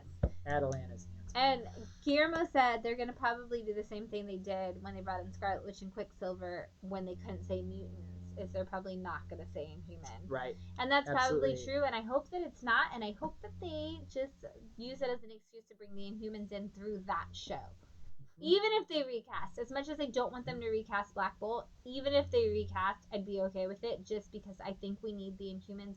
I think we more than ever need a Black Bolt character, so that we can have that conversation about how powerful your voice is. And I think it'll be great. But I am really, really looking forward to Kamala being a fangirl to all of the Avengers, because that's her thing, and I'm so excited about it. Right. It's going to be great. Yeah. And especially from a girl who is a blogger. Yeah. Who has trashed all of the Marvel movies on her blog. Love it. Right, that's your shit. That's my shit. Totally. Speaking of Ms. Marvel. Yeah. And trashing the Captain Marvel movie. Right. If you guys didn't know, I'm going to mansplain it to you. Captain Marvel, he died. Ms. Marvel, Carol Danvers, Ms. Marvel, took his suit, cut it up, made the Ms. Marvel suit out of it while she was still Carol Danvers. She went on and became Captain Marvel. Kamala became Ms. Marvel. And here is the Captain Marvel issue where he gets that suit for the first time that ends up getting cut up and made into the Ms. Marvel suit. Pretty cool. Jim Starlin. Is it Jim Starlin? He took over later. It's not Jim Starlin yet. No. Who's that? Kane and Adkins. Kane and Adkins. But that's where the suit comes from. Its first appearance of the suit. Wow, Watchmen. Watchmen #1 has gone up to the top row. If you guys don't have a... Okay, we've resumed. So Watchmen, sorry for the delay again. It's every time I put something too close to the camera. Yeah, I think it's like you're interfering with the internet connection. I'm blocking the signal. Right, that's not Wi-Fi. Right. If you guys don't have a Watchmen #1, we've got a nice looking copy of Watchmen #1 in stock. Amazing Fantasy 15, first appearance of Spider-Man, was originally called Amazing Adventures up until #7. And then it became Amazing Adult. And then it was Amazing Adult Fantasy, and then eventually became Amazing Fantasy. It was originally called Amazing Adventures, and here is issue 5. I know, I love it. It's so neat. Don't buy this, you guys. Don't buy it. Don't look at it. Don't look at it. Don't even look at it, because Matt likes to stare at it. It's too cool in our store. We talked about doing Chilling Adventures of Sabrina as a $1 book club if that ever becomes available again. Yeah. If anybody ever finds... Tweet at Archie Comics. 12 copies of it. Right, tweet at Archie for us. Tell them, hey, we want to do this as a $1 issue. Here it actually is. This is the first print of Chilling Adventures of Sabrina. If you guys were a fan of the show... You need this. There's your show design right there for what Sabrina looks like. Seriously, their casting people win a prize. Oh, man. 100%. So Michelle good. Gomez. Right. Michelle Gomez is just Madam Satan. Like, she looks so much like her. Exactly. Like, the girl that plays Sabrina, whose name I can't remember right now. I think it's Kieran, but... right. Awesome actress. Yeah, awesome actress. Looks exactly like her. Yeah. Ross Lynch, way to pull that out. I'm sorry, I worked at Justice when R5 was a thing, and I would have never been like, that is totally Harvey Kinkle. Like, I would have never totally worked gone there, but he is so good as Harvey, and I'm so amazed by that. So, and my, like, inappropriate love for him in Teen Beach Movie I'm so happy that... Teen Beach Movie. It's a terrible movie, and I love it so much. Thank you, Disney, for making me fall in love inappropriately, apparently, with Ross Lynch. And with a child or something. I was like 18. Good job, Shan. Good job, Shan. I'm younger too, so it's like it's like a thing. It's a thing. This is the first issue where Beast gets fur. Was it Amazing Adventures number 11? No. Amazing Adventures featuring the Beast. Oh yeah, it is. Amazing Adventures number 11. I did not realize that was an Amazing Adventures book. Yeah. Yeah, it's like Marvel Spotlight 12 for. Wow. I cannot believe that Beast was that long. That fur was like not even in an X-Men book. I thought it was in an X-Men book. I have people all the time who still come in who didn't know that Beast had fur. Right. Or didn't have fur. Did not have fur. Right. At one point did not have fur. Right. Well, isn't Beast furry? No, he wasn't. No. This is the first time he was, and just like the Hulk, it was gray. Yeah. Mm-hmm. Pretty cool. Pretty cool. Great. Which a first class story because they did a good job of showcasing all of that Beast story. Uh-huh. And that's something we don't see in the other X-Men movies is a lot of Beast in general, but especially not like his story arc. And we kind of see like non-furry Beast and like furry Beast and all of that like in the first class movie. Me too. Yep. That's super cool. Suicide Squad, number 1. Movie's coming out. Book's gonna spike. It's gonna spike, especially because we're actually gonna see some of these Suicide Squad characters in the Suicide Squad movie. So, yes, yeah. Ram, our cat is obsessed with Sabrina the Teenage Witch starring Melissa Joan Hart. We need to tweet Melissa Joan Hart that she's obsessed with that show, actually. Yes, I have tons and tons and tons of photos of the cat watching Sabrina the Teenage Witch. We need to tag Melissa Joan Hart in them because she will love that. We think that Salem the puppet cat is Pumpkin, the shop cat. The shop cat's celebrity crush. Yes, her 100%. She's sitting right here and she's very offended by the fact that we're talking about it. Right. But she is celebrity crushing on Salem. She will go look for him behind the TV and get really excited. Absolutely adore Salem. He talks, her head flips around. You can play a YouTube video so she can't see it. Like you can have a YouTube video on your phone playing of Salem talking and she will come out of like the woodwork of the shop and suddenly be right next to you like trying to see him. Right. Sorry guys, we were just trying to show off this video of Salem crying. And now in a million scenes. Pumpkin, the shop cat, is here and it's yes, her jam. Absolutely. Nick Bakay, actually, the voice of Salem, does cameos, right? If you guys are familiar with Cameo, and we'll give you a shout out on Cameo. We're actually thinking of hiring him to do one for the cat. To do one just for the cat in the voice, and then maybe we can like animate it or something so that she has a video that she can watch all the time whenever she's down. Right. And hasn't eaten in 4 hours. If you guys didn't catch that, we are obsessed with our cat. Right, absolutely. You gotta be. They're your child. There is no 4-hour period where she doesn't eat. But no. She will tell you there is if you ask her so. Absolutely. Absolutely. She might as well eat and be happy. Also, Ram, if you haven't seen it, you mentioned Clarissa Explains It All. That's kind of part 1. Sabrina the Teenage Witch is part 2, and Melissa and Joey is part 3. Watch Melissa and Joey. It's there are awesome. Throwbacks to Melissa and Joey. There are throwbacks to Blossom, Sabrina the Teenage Witch, a lot of Sabrina the Teenage Witch, and Clarissa Explains It All. There's actually an episode of Melissa and Joey where they tell her that she's a witch. Where Zelda comes in and says, "Hey, you were a witch, and you need to save the other realm." Yes. And then they make them forget that the whole thing was a thing. So it's like total crossover. Yeah, it's great. Melissa Joan Hart fans. Yeah, super Melissa Joan Hart. Again, born in the 80s, I guess, right? Right. And Joey Lawrence did a great job on Melissa and Joey. He's awesome. So good. He's so fun. Right, and Matt's never seen Blossom. I feel like you need to go back. Anyway, Suicide Squad. That's a movie that's coming out. That is a movie that's coming out. By and it's going James to be a Gunn. thing. So if you guys are fans of Guardians of the Galaxy, James Gunn is taking over Suicide Squad. Yeah. And will probably not be hiring Jared Leto because if you guys know anything about James Gunn, it's that he hates Jared Leto. So yeah, Matt's like, finally. Talk about bad jokers. So Jared Leto, Heath Ledger. Oh, you can't say that. Yeah, but James Gunn will be taking over Suicide Squad, which means that Sean Gunn probably has a role in Suicide Squad. I don't know, but I know King Shark does, and we do have the first appearance of King Shark. No, Nigel bought that. Oh, way to go, Nigel! Congratulations! I'm happy for you. Yeah. Maybe that a little bit. Super hot. Yeah. A little bit happy for you, a little bit not. And talk about movies that are coming up. The Eternals movie was supposed to come out this month. But it's not. No, it's coming out next year. You can buy in now. This is the first appearance of all the characters in the movie. And the comic also got pushed back, for those of you who didn't know. And who pre-ordered it. Yeah, if you pre-ordered Eternals, it's not coming out this month. It's pushed back to an undetermined time in the future. Thank you, Brian. Yes, they should get Mark Hamill to do a live-action Joker, It's especially kind of if a waste Keaton's that coming they have. back anyway. Right, if Keaton's coming back, but that's like for a Batman Beyond type thing. Right, he's going to be older. Right, he's going to play older. Right. He's going to play Batman to Terry. And Will Friedle is going to play Batman Beyond. You shut your mouth. No, he's not. No, of course he's not. Because, I was like, that's because they too hate perfect. us. Right, because if you Will Friedle's too old now to play Terry, but oh my god, if you cast Will Friedle to play Terry in a live action, I would cry. Me too. I would literally cry, and I can't even pretend that I wouldn't. I would watch the trailer. I would watch all of the things. All of the things, because I am a huge Boy Meets World fan. Absolutely. And I thought Will Friedle and Kevin Conroy did an amazing interview on the DC streaming service that doesn't exist really anymore.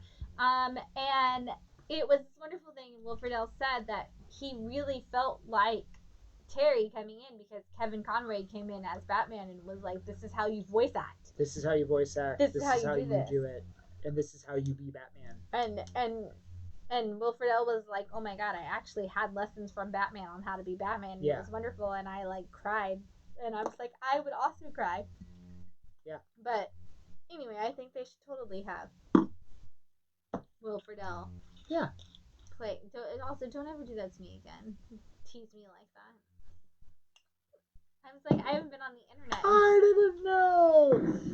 Thanks for listening to us rant. We are going to give you guys something else. What do we got, Shannon? I don't know. We'll give away this poster. Awesome. That's a new poster. It's a brand new poster. Yeah. Might as well while we're doing the keys. Right, might as well. We got a lot of love for this series going on. Wait, we sell out of this Surprisingly, we sell out of this series every time. Which I'm surprised. None of you have ever mentioned caring other than the meme. Right. Absolutely. But all of a sudden, Juggernaut is huge. And we've got a poster here of the issue 1 cover, right? Yeah. And this question has once again nothing to do with it at all, but in what comic did Doctor Strange Cloak of Levitation first appear? Whoa. Really? Right. I know. I hate you. I meant to bring a Doctor Strange poster to go with that question, but I didn't. So at least it's Marvel. In what comic did Doctor Strange Cloak of Levitation first appear? You get this poster. That is like the Kool-Aid Man. It does kind of look like the Kool-Aid Man, Brian. Juggernaut is the Kool-Aid Man, isn't he? Right, he just slams through walls, yeah. Oh yeah. Kool-Aid. That sounds so like was Macho Man Randy Savage the voice of the Kool-Aid Man? Because that's what it sounds like. Was he? It sounds like, oh yeah. Oh yeah. Kool-Aid. Kool-Aid. Oh no. Get back through the wall. I have to explain this to my parents. Yeah, Brian, you got it. Brian. Juggernaut. Right. Brian's like the lady in Napoleon Dynamite. He's like, I want that. Right, but you came in at the poster. same time as Josh. Josh, I will find a poster for you, Joshua. You will get a poster. Oh, I will find something, because that was spot on, same time. Right, you guys got it. So I'll find something, Right. Or you tell Matt next time you're in the store, if I'm not here, tell Matt what kind of poster you like, and he will hook you up with posters. Absolutely, I will find you something. Oh, Brian said just give it to Josh. Thank you, Brian. That's so sweet of you. Brian's like, yeah.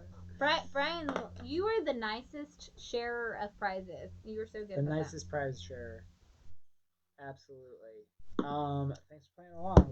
We've still got a couple more prizes. A couple more prizes coming up for you. $1 book club tomorrow night is Robin. You have a copy here? We have a copy? We do have actual issues one. of this. Yeah. We have the actual issue that is not $1. They're but $5. pretty close. Yeah. Yeah. There was a misprint in this issue. Yeah. And people are always on the hunt for the misprint ones. The misprint ones are super high in value, and the rest of them $5. But cool. Robin won. This is his first solo series. Yes, I'm very excited about this. I am the only person apparently very excited about this, but I don't care. I actually used to work on a show called Robin the Web Series, which was about Tim Drake's Robin, which was based on the Chuck Dixon run. This is the one time where I am going to be This is Tim Drake? Yeah. Wow. I actually have to reread this issue. It's been so long. Because it's been so long, but my trade is marked. We were originally going to give my trade away as a part of our GoFundMe. Oh, wow. And we didn't end up doing that. Because it has all the tags Because it has all the tags in it for what we were using in the script, because I was the script writer for the show. And so it's going to be great. Juan, you should come to book club tomorrow, you and Rodney. It'll be great. Absolutely. Yep. Thanks for hanging out. Yeah, thanks for coming. But yeah, so it is marked for all of the stuff that we use in the script, and so I am gonna pull my trade out tomorrow for this book club, and reread it, and it will bring back a lot of feels for being on that show. Yes. Thank you, Guillermo. Guillermo answered Sai's question. Sai had a question about wasn't there a previous use of the cloak of levitation, and he said that is the lesser cloak of levitation. Thank you, Guillermo. Right, I was like Legend of Zelda. Right? Yeah, Brian also said the same thing. It was actually the lesser cloak of levitation then. Wow, that's actually a thing. Yeah, that is actually a thing. I don't know anything about Robin. I don't know anything about Tim Drake. I am excited to do this tomorrow. This is going to be fun. I always find these going through boxes of comics, and I'm excited to have been like, oh yeah, I read that issue. Right. I read that. I know what that's about. As of right now, I don't. I'm going to read this tomorrow. I'm very excited. I actually want to call some of my Robin Love Series friends and get them to maybe Owen can come back. Yeah, get them all on. I know they all do D&D on Monday nights, and I need to get them to take a break tomorrow to come talk Robin knowledge with us, because that was our favorite thing. And we'll talk about some horrible Tim Drake experiences like we saw in Identity Crisis. I'm sure if you guys read Identity Crisis, I hate everything about that book, but the Tim Drake storyline is tragic and a great Meltzer bridging of a non-female character that definitely helped Tim Drake's story move along, I guess. Super sad. It's not a female character, at least. Meltzer. Yeah. Different book. We're not talking about that book. We're talking about Identity Crisis. We will never talk about Identity Crisis as a book club unless we all want to be angry. Right. Absolutely. But we are talking about this, and for those of you who need to look it up, this is the first mini-series, I believe. Yes. Of the Robin. It's Robin, and then Robin 2, and Robin 3, and then there was actually the ongoing Chuck Dixon. This is just the first of that. The mini-series, first ongoing Robin title. Yeah. And we'll talk about its significance to comics. Again, if you haven't read it, awesome. Neither have I. I don't know anything about it. We're going to talk about it. We're going to talk about why it's important to comics. We're going to talk about what we got out of it. Book club's always fun. Right. And like I said, and then you can say, yeah, I read that. I actually don't remember where this ends at all. I'm so excited. Shouldn't know anything. Shout. But by this time tomorrow, we'll be there. We'll be there. Oh my gosh. Can't believe I don't It's going to be great. It's been years. Super fun. Years. Have a good time. Yeah. It's also probably going to be the last DC book for a while. Right, because DC is not putting out dollar comics anymore, so they're going to be off of our list, and it's going to kind of be just mostly Marvel and indie titles. And we've done every DC dollar book that is available. That's available. That you guys want to do. It's funny, right when they launched the thing, they originally put out Swamp Thing and Watchmen. Yeah. As two off the gate, and that's because the Swamp Thing show was out, and because the Watchmen show was coming out, and the Watchmen book club we did was awesome because the show had just come out. It was this time last year. It was, and we spent a lot of time talking about the comparison between the issue, the movie, and the show. And most of the people, if not 90%, had read all of Watchmen. Yeah. Which was pretty much the only time at a book club where everybody had read everything. And had seen the movie and seen the animated version of the book, whatever, the animated graphic novel. Everybody had kind of... I wish they would release a number 1 of V for Vendetta. V for Vendetta would make sense to do. It would be a great one, because I'd love to talk about how wrong that movie is. Yeah, me too. And it has changed hands so many times through the properties. It's impossible. Right, because it was kind of a free leaflet comic to begin with, and then got picked up by Vertigo, and then Vertigo bought by DC, and blah, blah, blah. Yeah, it's kind of been a mess. Yeah, BJ, that was a much safer way to say that. BJ said boo to DC's business daddy. That's the best way to say it. Yeah, absolutely. Again, tweet at them. tweet at it's like at ATT Mobile or something like that. And DC Comics. You can tweet Jim Lee. I don't care who you tweet. Just tweet somebody and get us some more DC dollar comics. Get us more DC dollar comics. For those of you who are new and don't know, what we do on Monday nights right now, because of COVID, we've been doing it via Zoom.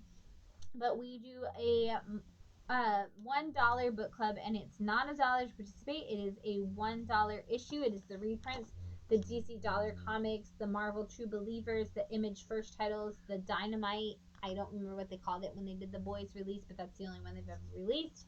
But it's any $1 reprint of a classic storyline or first like number one of a comic. We pull those and we read those so that we can actually have like this piece of comic history, and we can have this conversation about, you know, what happened in Amazing Spider-Man number 1. That's thousands of dollars to buy this book. So how do we talk about this comic that we'll never read otherwise? Well, now here it is. Even the trade of that book like starts at $40. Right. You know? So it's not something that's easily accessible, and you don't want to buy the whole trade of the thing. It's awesome that these dollar reprints are out there. They don't have all the ads and things. They just have the story, and we get to read them, and we get to say, hey, what was the world like at this time? Yeah. What outside influences exactly going into this thing? What were things like? Right. What were the writers trying to say about things? And just like we talk about, like with the boys came out at the same time as Grand Theft Auto and 300, and it was like that's what the world was consuming at the time. It's what it wanted. Exactly. It's like not even necessarily like what was going on in the world, like the real world, but what's going on even in the media world. Yeah. And who are comic books being made for at the time? You know, who is their target audience versus what the target audience is now? Paneling, lettering. These letters are in capitals. These letters are in lowercase. It does, anything about it that we notice. And I had a kid in here, a teenager yesterday. I hate to say kid when they're teenagers. I had a teenager in here yesterday, and he is a huge Teen Titans fan, and he was so excited. There's a $1 version of issue 2 where Deathstroke first appears, because he said, I'm never, as a teenager, I will never be able to afford this book. I don't know if I'm going to be able to afford it in my adult life, but I can add it. I can have my Teen Titans collection feel more complete, and I can have this copy of this issue that I'm never sure that I'm going to get for $1. And he's like, I can get any other issue of Teen Titans basically for like $2 to $5. But I can't get this one. And it's so great to be able to grab this and say, like, hey, I have this copy of this book now. And feel like my collection's complete. He's like, yeah, it's a reprint, but I don't have it otherwise. Yeah. And I get to read it now, and I get to own it, and I feel like I have something because I have it. And I was like, that's exactly why that's why they started making these things. It's not why they continue to make them, but it's why they started making them, and it's such a great... Right. And it's a great way to be up to date on what happened in the past so that you can read current storylines, you can see about the shows. It's awesome. It's a fun thing for all of us to do. And again, we do these on Zoom. We started about 8:30, and the link is on the Facebook page if you are looking for it. No, it's not, because this event doesn't exist yet for Robin, so I will put it up there for tomorrow. Brand new event. We have completed our last 13. I usually put them up 13 at a time, 12 to 13 at a time. And we've completed that. Cool. That so run. An event will launch tomorrow. An event will come out. An event will come out with the link. If you are currently attending our book clubs, it's the same link that we've been using. So if you've been, don't worry, you don't need to find it again. That's but for those of you who may not have joined yet and want to join tomorrow, I will put up a new event so you guys know. That's what's up. Yeah. Renee says that he loves the V for Vendetta, the book and the movie. Another Bat City trivia is that V for Vendetta is my favorite comic book. I think it's amazing. I think it says exactly what comics are trying to do. 100%. I don't like the movie. Yeah. We actually should have done V for Vendetta as our movie. That should have been our movie this week because it was November 5th this week. Because it was November 5th. I mean, we could do it right now. We don't even have to rewatch it to do it. TikTok. I know. We got to get out of your hair. Really quick, you cannot make a movie in 2005 about a dude who blows up buildings. No. And call him a hero. No, you can't. You can't do that. Especially government buildings. Especially government buildings. A movie in 2005 about a hero who blows up government buildings doesn't happen. Does not happen. So in the movie, you end up getting this cop story, this buddy cop story of them trying to catch the anarchist. Which is not what the comic book is about. No. The comic book is about taking down a tyrannical government. The book is about the statement that V makes in the movie that the people should not be afraid of the government should be afraid of their people. And why? The comic is about that. It is the ultimate anti-hero book. Yes. Fuck a Batman. Right. No. Right. You've got V, and V is so much darker than any Batman thing. Right. And even like the idea, like there's the one scene in the movie that I do like is when they all show up and they're like, they're all like, the masks on, right, and they're all like we're all V kind of thing. I do like that for the statement it was trying to make. I feel like there was definitely a lot of reshoots that took away the power from that. The movie ends up getting confused. The movie exactly is confused. Like you're saying. Yes. The movie is confused because it's like, well, we want it to be this thing, and they're like, well, we can't really do this thing because we can't glorify blowing up buildings right now, especially government buildings. And they're like, okay, so we want to capture him. So we want the people to identify with him, but we also want people to identify with the cops. And you're like, right, who am I? And so many people I know that have seen just the movie or like I didn't really know what the point of the movie was. I thought like maybe it's about making a difference, but maybe it's not. And a lot of people have said that to me, and I'm like, read the comic. And there are people that we've suggested the comic to who even today told us I had to put the comic down because it was too real for the moment. Right. They said "Make Britain Great Again" is the slogan of the bad guys. Right, and it starts in 1982. With that. Right, Alan Moore. Page 1. Alan Moore's wizardry, like, right, is Make Britain Great Again from the bad guys. And it's such a strongly written book, and I, as a female, often am like, I don't know about the Alan Moore of it all. Yeah. And V for Vendetta, though, I'm like, no, but this book's important. This book's important. When we talk about book club, because that's where we were before this, is we talk about the importance of a book and how it impacts comics. Like, this wasn't even a comic book originally. This was like Alan Moore put it out like as like a leaflet, like in a newspaper. Like, and he had put it in the windows of record stores. Right. It was like this is an underground, like, White Rose Society kind of like thing. Yes. And then it got picked up, and like you said, it's changed hands so many times, and it's like, this was one of those books that it was like, no matter what, I'm getting this message out there because this message needs to be heard. Yes. Which is so V in general. So V. It's so V. And on top of it, in Alan Moore's pretentiousness, David J., the bassist for Bauhaus, scored a soundtrack that was released to the comic. In 1982-83, David J. put out a soundtrack, a 5 or 6 song EP that has a theme for the comic book. And then all of the songs that are actually in the comic book, which you read sideways, right, because it's with sheet music, is actually the sheet music for the David J. songs. Right, and the bassist of Bauhaus. And I have many a times thought I should use that sheet music, because I can't play music really well, but I can read sheet music. Oh. And so I'm always like, I should just try to play this. Right, might as well plunk it out and see if you can at least like play it a little bit. Yeah, because like that's like the extent of like I can kind of sheet music my way through. And that only comes from sibling rivalry, because my brother got piano lessons and I didn't, and I was bitter, and so I decided I was going to be a better piano player than my brother, so I learned to read sheet music on my own. If you guys do have a Spotify or an Apple Music or Amazon Music, one of those things, you can look up David and the last letter J, V for Vendetta, and you can find that soundtrack. BJ said it was neato. It's super neato. Yeah. It's super neato. I love the little themes, real spooky.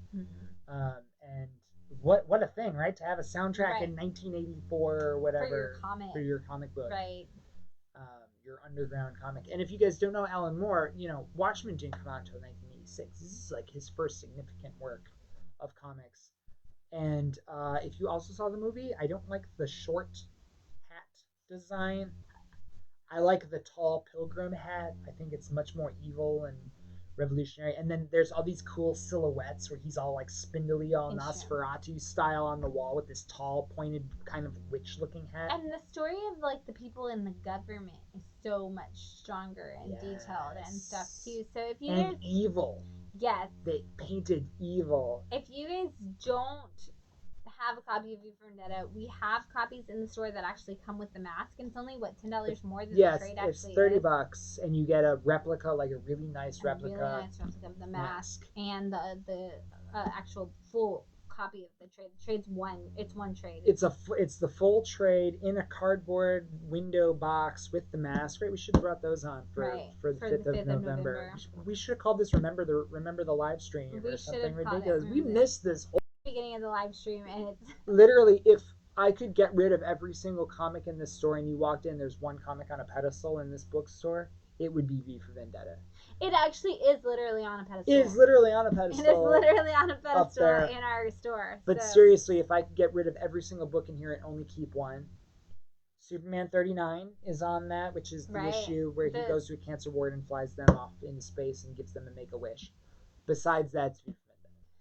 I don't disagree on either of those. Aren't those the two things of comics too? Right, the heart and the revolution. Inspire children to do great things and to give them hope and love. And remind adults it's never too late to start a revolution. And remind adults it's never too late to start a revolution. Those are what comics are about. That's what I'm about. Right, absolutely. Those are the comics. We should put like a podium for both of them, and that's all it is. And it has a spotlight that shines down. Right, the light books. shines down from heaven onto these books. I think fucking speaker above. Right, it's like Nordstrom's where the piano player is under the light, except it's like exactly. It's David J. Right. From Bauhaus, and he sits in the store and plays and looks over. And you're like, "Can you play Burt Bacharach?" And he's like, "No." But I can play Bela Lugosi's Dead. Right, or over and over again. The cabaret song. And the Vicious Cabaret. The Vicious Cabaret. Which they didn't include those songs in the fucking movie either. What the hell? But Hugo Weaving's great. Hugo Weaving was amazing. You read the book and you're like, it's Hugo Weaving. Were we not surprised? But you could not have been surprised by the fact. Like, the best part of the movie is Hugo Weaving being V, because Hugo Weaving is extraordinary. That's not a thing that was up for discussion. We already knew that Hugo Weaving was going to be extraordinary by existing in this movie. Yes. We should remake the movie with Hugo Weaving in a tall, pointy, cool fucking hat. And all of the actual script from the book. With the actual script from the book, make it scene by scene, and he blows the fuck up out of some government buildings and some government officials, and it's totally okay. And then, of course, that movie is like released on bootleg DVD. And we don't age up the character that Natalie Portman plays, because they aged it up so that Natalie Portman can play it, and she's not that old, and she's not as important to the story as Natalie Portman is. Right. The thing about her being a 13-year-old in the book is really nice. It's important, too. It's important because it's like, this is the new generation. They don't... And it's not a love story. It's not a love story They made it a love story in the movie, and that was not necessary. Why did it need to be a love story? It didn't need to be a love story. It becomes kind of a father-daughter story in the book, which is amazing. Right, and so it almost feels like Mary Shelley learning from her dad, the anarchist, because Mary Shelley's dad being, of course, the forefather of anarchy. Yeah. It really feels more like what I would imagine Mary Shelley's life felt like, because it's like, I don't really know what's going on, but apparently anarchy is what we're dealing with and what we're talking about. And so, as a Mary Shelley fan, the comic book, I'm like, oh, this is what it must have been like to be Mary Shelley. Yeah. Where your dad is like, anarchy is the only way, and you're like, I don't really know what that term means, and he's like, "This is what it means, woman." Like, there's a lot of that, and that's really. There's that great scene where he meets Lady Justice. Yes. And he's like, "You have abandoned me, and you have cheated on me with a man in jackboots who salutes and has a high salute, and I have cheated on you." And he's like, "But V, why have you cheated on me?" And he makes a big dramatic thing, and he's like, "Because I have cheated on you, and her new name, my new mistress' name is Anarchy." Yes. And she is the one who will stop it. And of course it goes into, well, anarchy is a terrible idea. There's looting and there's pillaging and the people don't do it. And he goes, yeah, that is the first step of anarchy. There is looting and there is pillaging.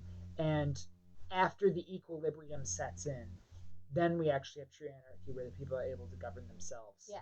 You're like, oh my God, this is a philosophy lesson in a fucking comic book. Right. God, I love V for Vendetta so much. And it's 10 issues. It's not a 12. It's a 10 issue. Yeah.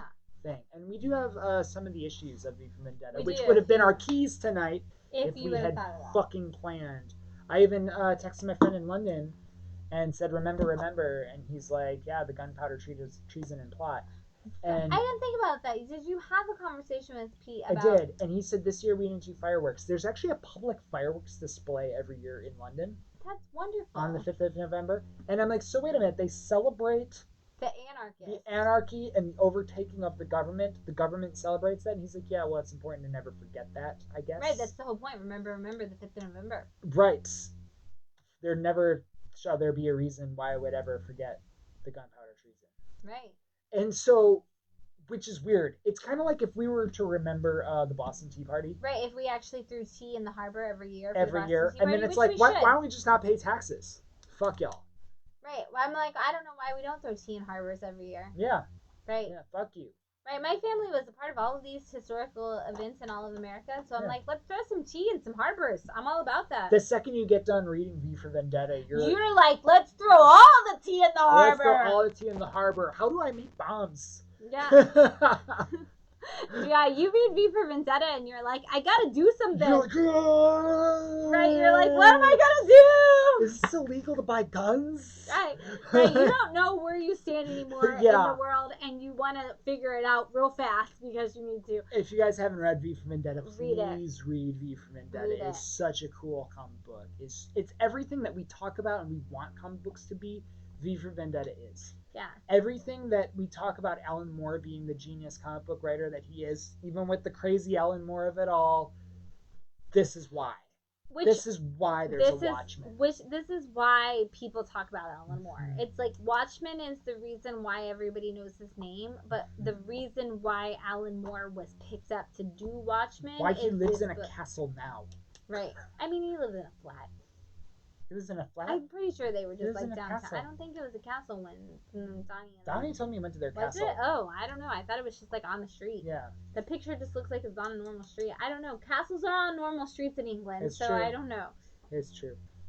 Yeah. But Brian said he actually messages a buddy of his remember every November 5th too. Yeah. Yeah, I have a lot of friends that quote it, and I'm always like, do you remember? Like, whenever I see people quote, because everybody quotes it on the 5th of November because they love the movie. And I'm like, but do you remember what it means? Right. And Guy Fawkes' actual attempt. Right. What it was about. Right. And do you know what V for Vendetta was about? Because everybody, like, quotes it, and I'm like, I don't know if you remember. I don't know that everybody knows what Guy Fawkes' point was. Right. In general, because we are in America, we're not in the UK. The version that we have of the book actually has a really nice intro by, who's the artist? I want to say David Gibbons. Is it David Gibbons? David Gibbons is the artist, isn't he? He's the artist of Watchmen. Yeah, you're right. He's not the artist on V for Vendetta. Is he? I can't see that far. It doesn't say. That's a warning label. It's not the artist. I don't know. The artist on there has an interview. I think it is Dave Gibbons. Is it? Also, I thought it was. I feel like it is. I feel like I can't look it up. Yeah, Dave Gibbons. There's a cool interview with him where it was his idea to do Guy Fawkes. It wasn't actually Alan Moore's idea for V. So Alan Moore originally wasn't like, yes, I'm basing this character on Guy Fawkes. He had the idea of an anarchist character. David Lloyd. It's not Dave Gibbons. That's Dave right. Lloyd. And David Lloyd was like, why don't we do it on Guy Fawkes?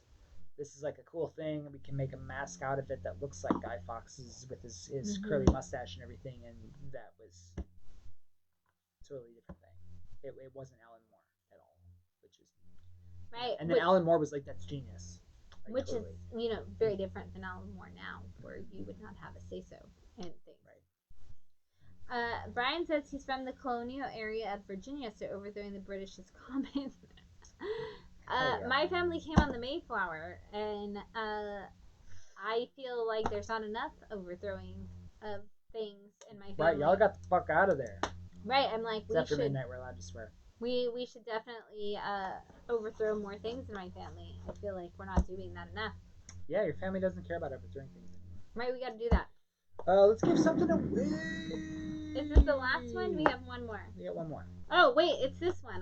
It's this one. We stopped talking about book club Because we wanted you to be we for should Vendetta just for book club. Right, we should just be for Vendetta book club, whether it's. We gotta get the hell out of here. I'm sorry for keeping you guys so late. Right. I'm gonna ask this question: which 3 superheroes are considered the founders of the Legion of Superheroes, according to Adventure Comics number 247? According to Adventure Comics 247. Yes, Adventure Comics 247 introduces the 3 superheroes considered the founders of the Legions of Superhero. Who are they? It's actually not really changed any of the other times either, so I just like to make the question sound hard, but right. It's after midnight, so if you know who the founders of the Legions of Superhero are, who come to Superboy in Adventure Comics number 247, what? You can have this prize. That's a crazy answer. It's not a crazy answer, it's a common answer. If Renee's still watching, he knows the answer. Feel free to answer, Renee, and get this free copy of Snot Girl, which is our book club after Robin. So 1 week from tomorrow night, this will be the book club issue. So you have a week to pick it up and then join us for book club. Yeah. That's the hope. If you are a book club member and you know this answer, please feel free to answer. We have no problem giving you this free book. Right, absolutely. I'm actually really excited to do Snot Girl because I do love Brian Lee O'Malley and I love Scott Pilgrim. Mm-hmm. Yeah, which is super cool. Yeah, I just need the 3 founders of the Legion of Superheroes according to Adventure Comics number 247. Or just in general, if you look up on your Google machines Legion of Superheroes, you will know who the first 3 members who come to Superboy are. Cosmic Boy, Saturn Girl, and Lightning Lad. Thank you, Brian. Brian, you're getting the comment. And you will join us for book club, hopefully, for that issue. Yeah, I mean, Brian will. He always joins us for book club. It's going to be a fun one.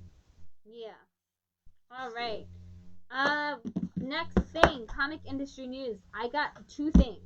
1, 1984 Wonder Woman covers are not happening this year. Cut. I keep getting people ordering them. They are not happening at all this year. However, they are still happening. They're still happening. What they're doing is they're actually going to use them as the covers for the 80th anniversary of Wonder Woman, which happens next year. I personally want to tell you, Warner Brothers, I don't know why you were releasing Wonder Woman 1984 this year if you had the 80th anniversary of Wonder Woman next year. Stop being bad at marketing. It's terrible. Get your shit together. Wonder Woman 1984 should release next year for the 80th anniversary of Wonder Woman. And please, for the love of God, do a better job than you did on the Catwoman 80th anniversary. That's all I ask. Your hair's blocking your Wonder Woman shirt. I know. I have a lot of Wonder Woman obsession. We have Wonder Woman tattoos. We have Wonder Woman tattoos. Mm-hmm. And please, for the love of God, do a good job on the 80th anniversary of Wonder Woman. The 1984 covers will be releasing next year in celebration of that. It'll be 80 years since Wonder Woman first came out. I'm very, very excited. Yes, Brian, that is true. That is my big news. If you have asked me if you've pre-ordered Wonder Woman 1984 covers and we've been like, that's not happening, here's a different cover, do you want this cover? Next year they will allegedly happen as the Wonder Woman 80th anniversary covers, which means to me that there's going to be a lot of Adam Hughes covers and not a lot of females making 80th anniversary covers. I'll complain about that next year. Again. Right, they got time right now to fix it. Right. Get your fucking shit together and get some female artists in this fucking book. Okay, Michael Rappaport, calm down. Seriously, though. But seriously, you guys didn't do a good job of getting a lot Michael Rappaport's not going to do the thing on it. Somebody has to do it. They didn't do a good job of getting women on the Catwoman 80th anniversary. They had like a amount of women on the Catwoman 80th anniversary. Please get women on the Wonder Woman 80th anniversary. Absolutely.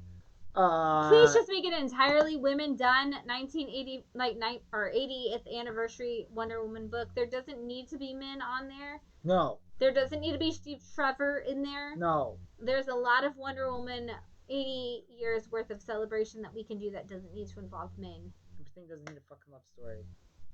That's all I'm gonna say. That said, there's some unfortunate news. Morbius is still coming out. That's still a thing that's going to happen, unfortunately. We're going to pretend that doesn't exist. The studio is going to pretend like Venom from the studio that brought you Venom is an exciting thing. Ignore it. Ignore You it. didn't even see it. You could love it. You don't know. I didn't even fucking see Venom. You don't know. I You need could to love see it. Venom. You and need to see it. They're before like, you complain. which I love. It's like join Showtime Max Go Plus, and you can watch Venom now. And I'm like, that doesn't make me want to join Showtime Max Plus Cinemax. Whatever it's on. I don't even fucking know. Their marketing didn't work. It didn't work because you don't know. No, I have no idea. Brian has news to add. Brian, comment your news. Comment your news. We have other news that we did not bring up last week. There are 2 distributors for DC Comics. No, there's not. Not anymore.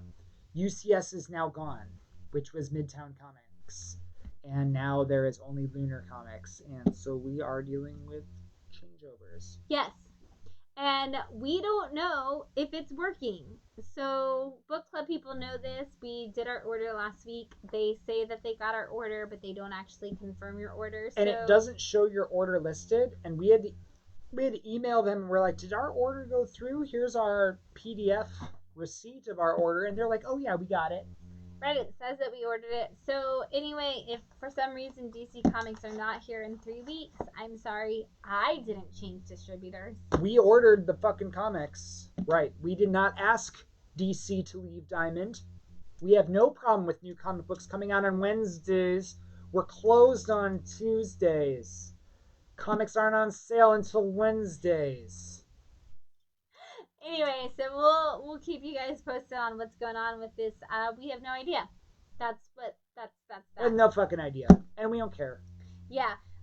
Brian said Department of Truth bidding has ended for movie solicitations, so there will be some kind of movie for Department of Truth. That's very excited. I also want to bring Speaking up of indie comic books that don't get movies. Right. I also want to bring up something that I read today on Comic Book Resource is that George Orwell has now, as of January 1st, 2021, George Orwell has been dead long enough that his properties are now public domain as of January 1st. So we're going to actually see a lot of Animal Farm and 1984 stuff getting adapted probably into comic books. So that's cool. Interesting because we did have a lot of 1984 sales sparked in 2016. Yeah. And over the last few years, the sales of 1984 have been skyrocketing over and over again for reasons I don't need to explain to you guys. But now that's all public domain starting January 1st.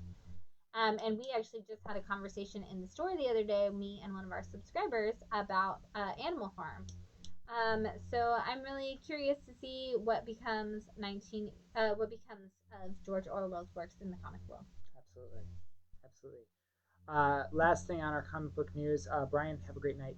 Last thing on our comic book news is who passed away on 11/8/2020. The answer is, who is Alex Trebek? Yes. We are big Jeopardy fans. We grew up with that. That is our Price is Right for our generation. That's, the only thing that cures a flu is chicken noodle soup. And Jeopardy. And Jeopardy. My entire life, my mom would say, go read that plaque over there and learn the history of this building and I'd say, why do I need to do that? And she'd say, well, when you're on Jeopardy, you can say, I'll take San Antonio Monuments or wherever we were, this thing for 1,000, please, Alex.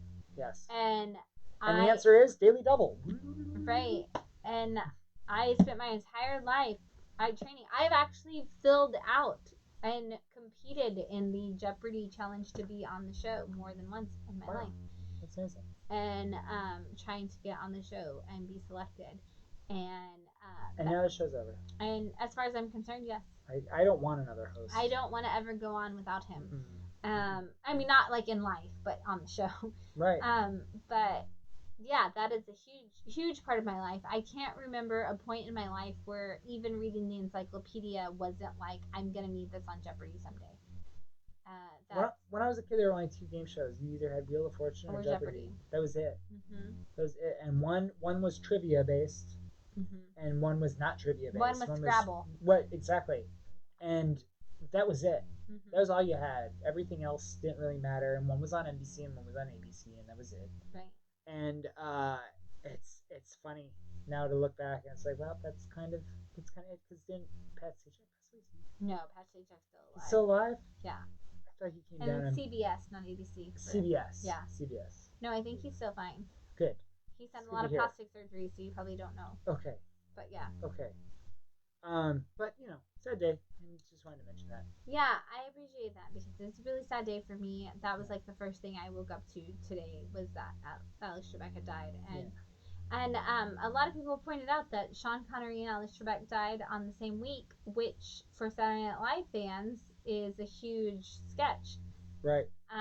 This is like Suck it, Trebek. Right, Suck it, Trebek. So yeah. I do not miss the irony in that at all. But it'd be really nice if Daryl Hammond and Will Ferrell got together and did a thing in honor of them passing. Right, especially and Norm Macdonald. Right. Well, yeah, as Burt Reynolds. Yeah. Coming in with him too. Totally, and just bring it back. And who did Michael Keaton? I don't remember. Right. Yeah. That's that's classic SNL at this point. Yeah. And SNL's been fired lately. Yeah. So everybody's falling off. We gotta go. It's giveaway time. We're gonna give one last giveaway of the evening. And this Brian is cool. left, and I have this Spawn comic for Brian. Oh well, we got other copies. Yeah. We got other copies. This is a Sweet Tooth poster. Right, and Sweet Tooth just came back, like we said earlier today. Jeff Lemire, and this Spawn number 65. Movie variant. So you will get both of these things if you can tell me what hippie superhero was created by Joe Simon and canceled after 2 issues. What? Yeah. You get this Sweet Tooth poster and the Spawn comic. If you can tell me what hippie superhero was created by Joe Simon and canceled after 2 issues. 2 issues. It's hilarious. After looking it up, I was like, oh, this is a thing that I actually want to hunt down and read. Mm-hmm. Yeah. I actually really do want to find this out. I want to find some issues that feature, the 2 issues that feature this character. Joe Simon, I feel like Jack Kirby was like, hey, we're going to punch some Nazis. And then Joe Simon was like, after that was like, hey, what if we experience love for everyone? And Jack Kirby was like, nah, son. And he walked off and was like, fine, I'll go do this myself. And it's no, yes, Cy, Brother Power the Geek. Yes, Cy is on the Google machine Brother tonight. Power the Geek. Well, get some cool posters here and a cool Spawn comic. Yeah. And that is actually, he was originally supposed to be called Brother Power the Freak, and they thought that they would get sued because DC had the Freak character, and they thought that they were going to get sued, so they changed it to the Geek. And it is a 2 issues as far as they got, but what an interesting concept of the hippie who was fighting all the bad guys. And Joe Simon needs some love in this world. Absolutely. Light your prayer candle for Joe Simon. Absolutely. BJ said Weed Dude, which would have been a great name too. Weed Dude. That's funny. It's like, who is that? Who's the Bong character? There's some. Yeah, something. that was the thing that happened. Yeah. Yeah. In the late 2000s. Yeah. On Netflix. Mm-hmm. Evil Bong? I don't know. Anyway, thanks for joining us. You guys have a great week. Sorry we're ranting for forever about all kinds of stuff. All kinds of stuff But today. remember. Yeah. Yeah. Doesn't stop now. Never stops.